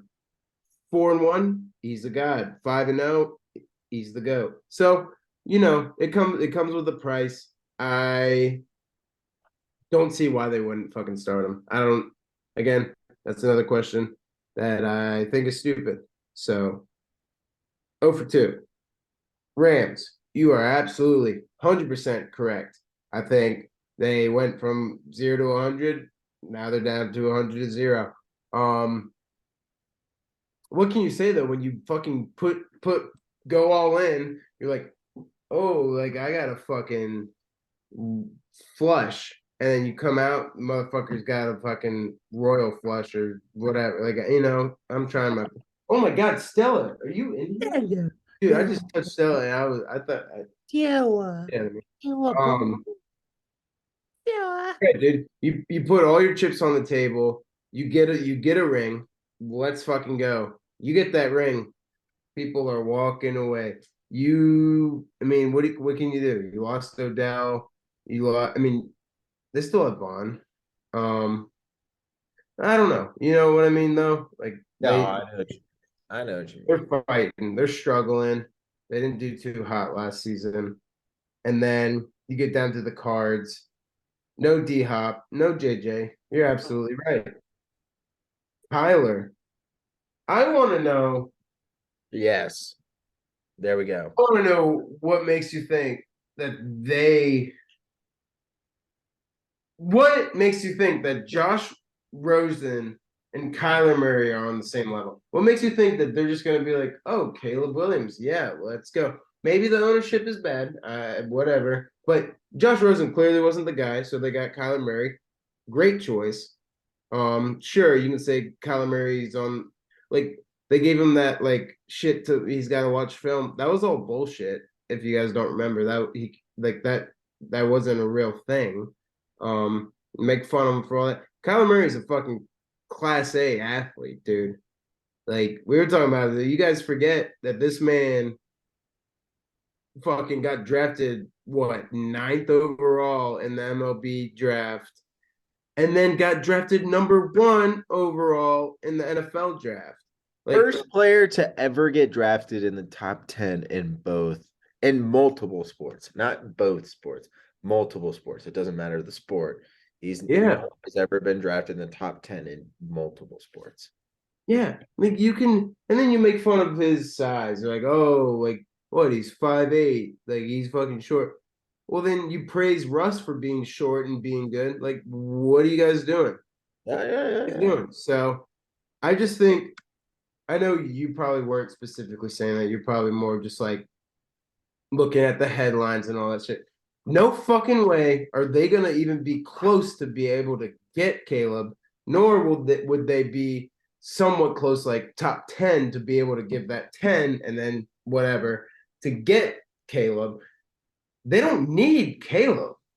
They need a decent defense, which they don't really got, and then they need some fucking weapons, dude. James Conner, solid. But like you're right, they got rid of D-Hop. So what do they do now? I mean, Elijah Moore's not there, right? They got Elijah Moore's on Cleveland. Yeah.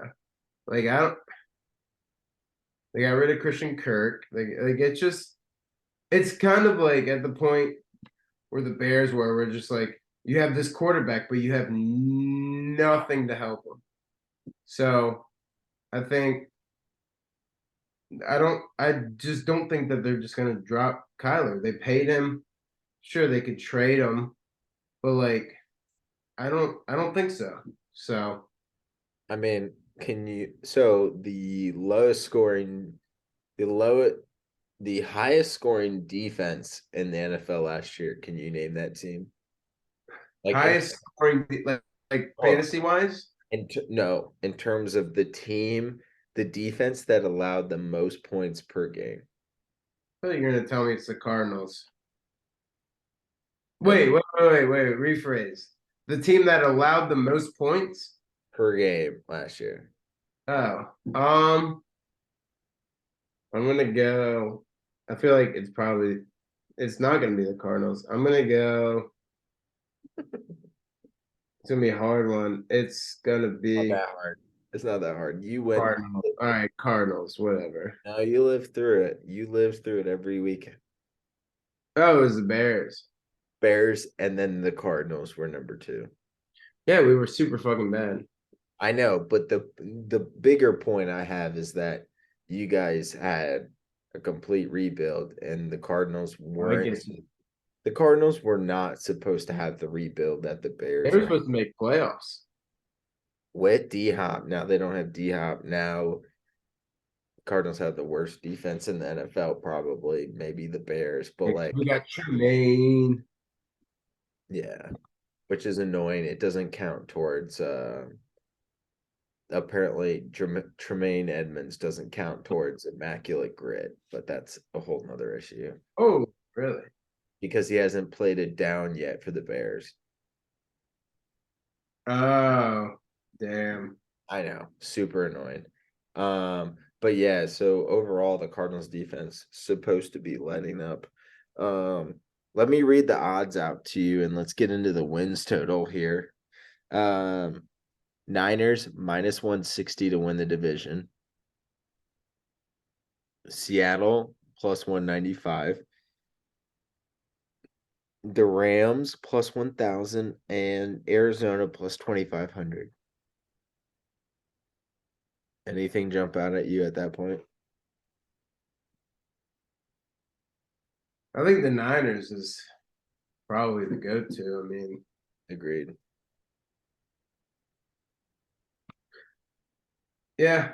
Is it even worth putting Seattle plus 195? I don't even think so, to be honest with you. I don't think so. Seattle still might be right there. They might sneak into the wild card, but Winner. I mean, unless I'm not even trying to fucking jinx them because I kind of do. Like, I know you with your Lambo shirt on have a different story and history with the Niners. I don't hate the Niners. Never really have. I've hated the I like Shanahan. Patriots and the Packers, obviously. Like, I've hated other teams more. I think I like the Niners. I don't know. So Hate that. they're a good team, dude. Fucking Shanahan's nasty ass coach. I think Brock Purdy, you, you could say he got pretty like lucky in a little Cinderella run, but I don't know, dude. Maybe not. It's not like he was fucking dog shit at Iowa State. Like he was fucking good. So I will get into it later, but the best part about this division is that half the QB situation and amongst a couple groups is like so unheard of, and like there's no props for San Francisco QBs and shit like that. But um let's do rapid fire real quick, Max. I'll do over under for each team for wins total. You ready? Yep. San Francisco over 10.5 is minus 145. Under is plus 125. I'm hammering the over. Yeah. Okay. Absolutely. Seattle over 9.5 is plus 125. Under is minus 155. Damn.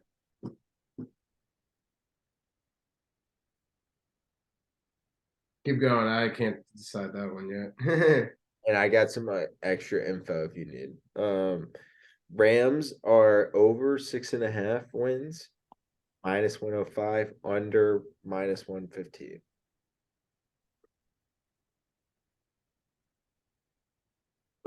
Damn. If you need to skip, let me know and I'll read you out the schedule in a sec. There you go. Just Yeah, let's skip those. Arizona over 4.5 wins, plus 100, under minus 120. I'm going under minus 120. I think the Cardinals win exactly 4 games. I'm gonna have to go over with that. I think they win like 6. Okay, that might be our bet for this division. That being said, San Francisco's, so here's the NFC West schedule. You hear me? Yep. So they play your 6 division games, right? So you play your division. They play the AFC North, which is the Steelers, Browns, Ravens, Bengals, and then they also play the NFC East, which is Oh, Eagles, Cowboys, Giants, Commanders. it's a tough division, honestly. It's a tough draw. It is. I don't know. I think it's looking pretty solid. So I'm looking at San Fran over 10.5, obviously. I think Seattle might be just at 9. So I'd have to go under there. LA, that's a toss up. I think I'm gonna have to go. Fuck, dude, that's a toss up. I don't know. Right? Isn't it? That's what's so tough. 6.5 is probably the most perfect one for the Rams that I've seen. I think Jags were pretty close too, but 6.5, dude, they're gonna be like right there. I'm gonna have to go under. I hate to do it because for some reason I feel like they could win like 8 games, but I think I have to go under. I like that. I like that a lot, actually. Yeah, I don't got much. No, I don't. I don't hate that one bit, man. Um, yeah, I mean, I'm looking at the odds. I feel like that's pretty self-explanatory. The Let me give you a couple. So I've got 6 player props, and so I'll give you 3 at a time. You tell me which one you like the most. How about that? That Uh, works. all right, so player props, QB mostly, but we have CMC in here as well. Gino over 3,900 passing yards. Over is -105. Under is -115.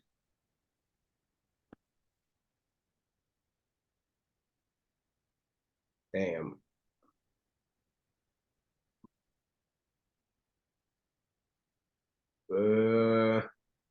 I know. Okay. I like Oh the yeah. Yeah. So next one, Stafford over 3,700 passing yards. Coin flip -110.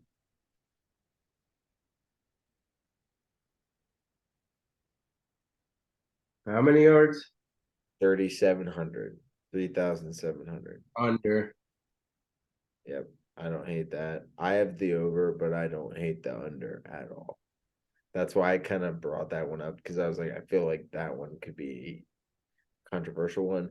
And the last one in this installment, so you have to pick between Gino over 3,900, Stafford over or under 3,700, and last it's Christian McCaffrey over or under 900 yards rushing. McCaffrey has over.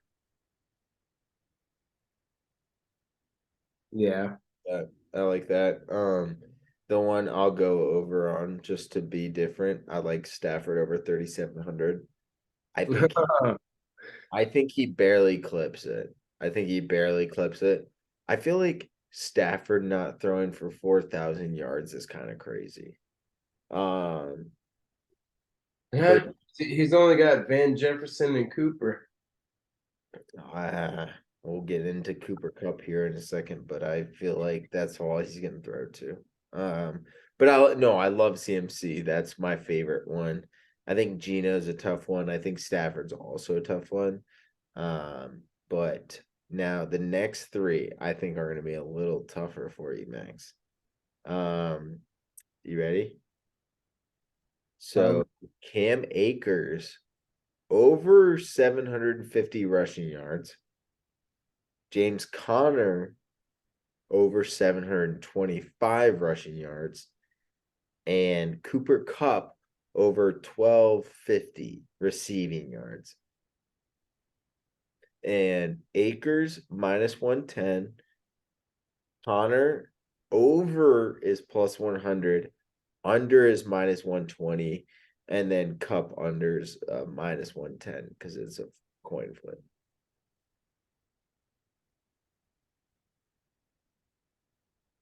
Damn. Right. Huh. I know. No, because we talked about Connor.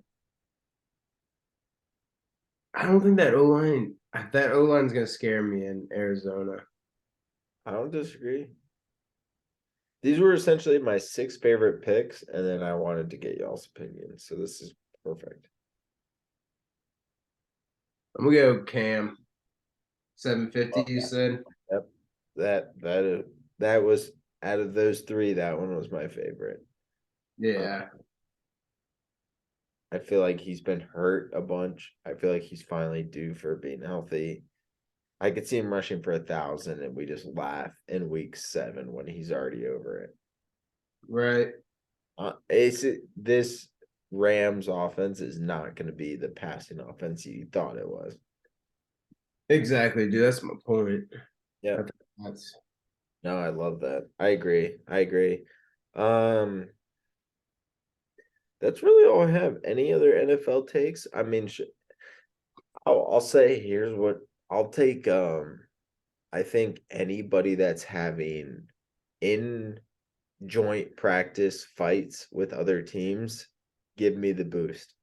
if yeah. if the Packers are fighting with the Lions, give me the Packers. Like, you know what I'm saying? Like, give me the active group. Yeah. No, I like that. I think, yeah, dude, I just love we're almost there, dude. We're we're so fucking close. At this College point, football's even closer. I mean, at this point, we're getting real close. I mean, we have one division left for football. We've got college football to talk about. We're gonna have 292 to recap this weekend. I think I don't know what I believe in, but I believe in the gambling gods, and I believe that they know that we need a break in the summer and that we need to not bet in the summer and get that money come fall. So let's do it. I love it. Okay, Max, can you read out your parlays for the people at the end? And then let's wrap it up. Yes, sir. I'll give you the 3. I'll give you the same fight parlay too. Still, Yep. we got Ian Gary, Zhang Weili, and Petrovsky plus 125. All just money lines, just straight money lines. Next one. I'll give you Wait, some sorry. What's the total on that? plus 125. Gary, Zhang, and Petrovsky. Thank you. Next one, a little lighter. We got Cheeto versus Munoz to go the distance. So it's going to go the distance. Cheeto and Munoz, and then Gary and Magny to not go the distance. Minus 114 or plus 114. Fuck, sorry. Plus 114. Cheeto, Marlon Vera, and Munoz to go the distance, but Gary and Magny to not go the distance. Yeah. Plus 140. I like that. And then I think for the main card, you still want to have fun. You don't want to be like bet the money line loses, and you're like, fuck me. You want to have a little bit of fun.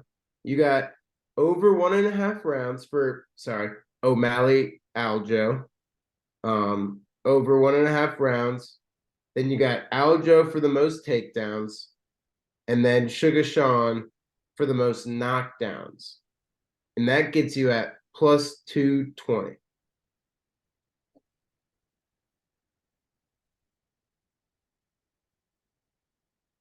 And like I said too, Yeah, you're good. That's I all right. don't hate Chris Weidman. I don't think that's a bad little straight bet. I think Blackshear, it is gonna. I'm like, yeah, he's coming off. He's gonna be fucking ready. Yeah, it's not like it's gonna be easy. He's gonna be a little beat up, not crazy bad, but I think Chris at plus 235, or I think you said DraftKings has it at 220 now. Yeah, And then Blackshear at plus 170. I think those are some nice straight bets as well. I love those. I love all of them. Okay, we're definitely doing like a little post or at least like a story of what everything is for your shit come Saturday. I think that's worth it. I mean, I'm with you. I'm gonna tail it and I'm gonna win, so I'm not worried about it. But like for the people, let's get that one out there. Um, I mean, we're in for a fucking card, man. Yeah, dude, running for a card and then I mean, where are you at? Are you at the fam? Are you at the lake? Where are you at for this fight? I think I'm in the field. Oh, you're in the field. Okay. I like that. I like that. All right, Max. Well, shit. I don't have anything else to fire off. I think we've done our due diligence here. I love our fights here. Thank you for those cards. I think we're gonna win a few, if not all. Golf wise, who the fuck cares? And NFL props. I think if you're listening and you like any of these NFL props, you better take them now because I can promise you that they're not going to be there in a week or two. I mean, Max's finger up for something. No, you're absolutely right. But I think something that we didn't really talk about last week, and I don't want to make it a big thing, and then we can get into it a little bit later. The fucking Premier League is back, dude. Oh yeah, yeah, It's yeah. fucking back. So I consciously, obviously, I consciously decided to avoid that one this week, but happy to dive into it. no, we don't have to go too crazy. Opening week, um, you guys, had it, Got our ass kicked by Newcastle 5-1. yeah. He lost Mui Buendia, and we also lost Tyrone Mings for the season. So we lost two guys for the season in one weekend, and our odds significantly changed. So we're shooting for 8 spot. Which is where we are sitting right now after tying Tottenham. So, oh shit, sorry, Stella. I think you guys are still in here. And this is Stella. just for the YouTube guys. Look at this fucking cutie. Look at this little cutie. Hey, what's Oh, up? I do so cute. Essie, Esther, And then there's Stella. Esther, and Stella. But yeah, so we looked good without Tony. Put up 2 goals against Tottenham, and looking for a nice win against Fulham today, or not today, Saturday. But yeah, we'll get more in depth a little later. But Oh I yeah. don't want to like fucking go crazy. Oh but no. We should. We'll give our EPL. We'll give some EPL stuff Yeah. as the season gets going. Yeah, I wanted to as I guess not sole producer, but main producer, I did not want to bring up the Villa. Yeah. game, so that's on me. I know, but I wanted to. I know it sucks that for the injuries with y'all, but I mean, 2 guys already in the first 90 minutes. Yeah. That's okay. We'll be fine. We'll be okay. I'm happy. We're fine. I'm happy. everything's okay. But yeah. All right. Anything else, Max, before we log off for the night? Nope. Let's just have a good weekend, Watch these fights, dude. I mean, if you don't want to pay, like, just watch these fights. Pay for it. I fucking love paying for it because then you can watch it later too. So overall, let's make money on any sport you bet on. Let's just good juju all around. Let's have some fun this weekend, and we'll see you guys next week. Awesome. I love it. I love it. Thanks, Max. Thanks, Em. We got a squad. It's the Carlin siblings, as always. We rock and fucking roll. And, we might hit 60% of our bets that we've named out, but I'll tell you what, 60% is way better than what most motherfuckers are doing. That's gonna be right at the even or slightly above. Then I'm a happy boy. I'll tell you what. I'll tell you what. I'll tell you what, that this Carlin family, if you're putting a gun to our head, we're nailing 85% of our bets. So maybe we'll get into that mode, but I think we're doing just fine here. I think the fights look great. I think the football looks great. I think come week before NFL kicks off, I think we'll do a little compilation between all of us and get all of our best bets. Max's best NFL bets, my best NFL bets, Emma's best NFL bets, and we will get going. We always have Sean and Creighton coming on during the football season. Sean is our staple when it comes to football season, so looking forward to having him back on weekly, but let's get after it. Let's have ourselves a good fucking weekend. We got 2 weeks till preseason and college football starts. So let's enjoy the 2 weeks that we have without football. Let's make the most of it. Let's get ourselves in a good mindset and let's do it.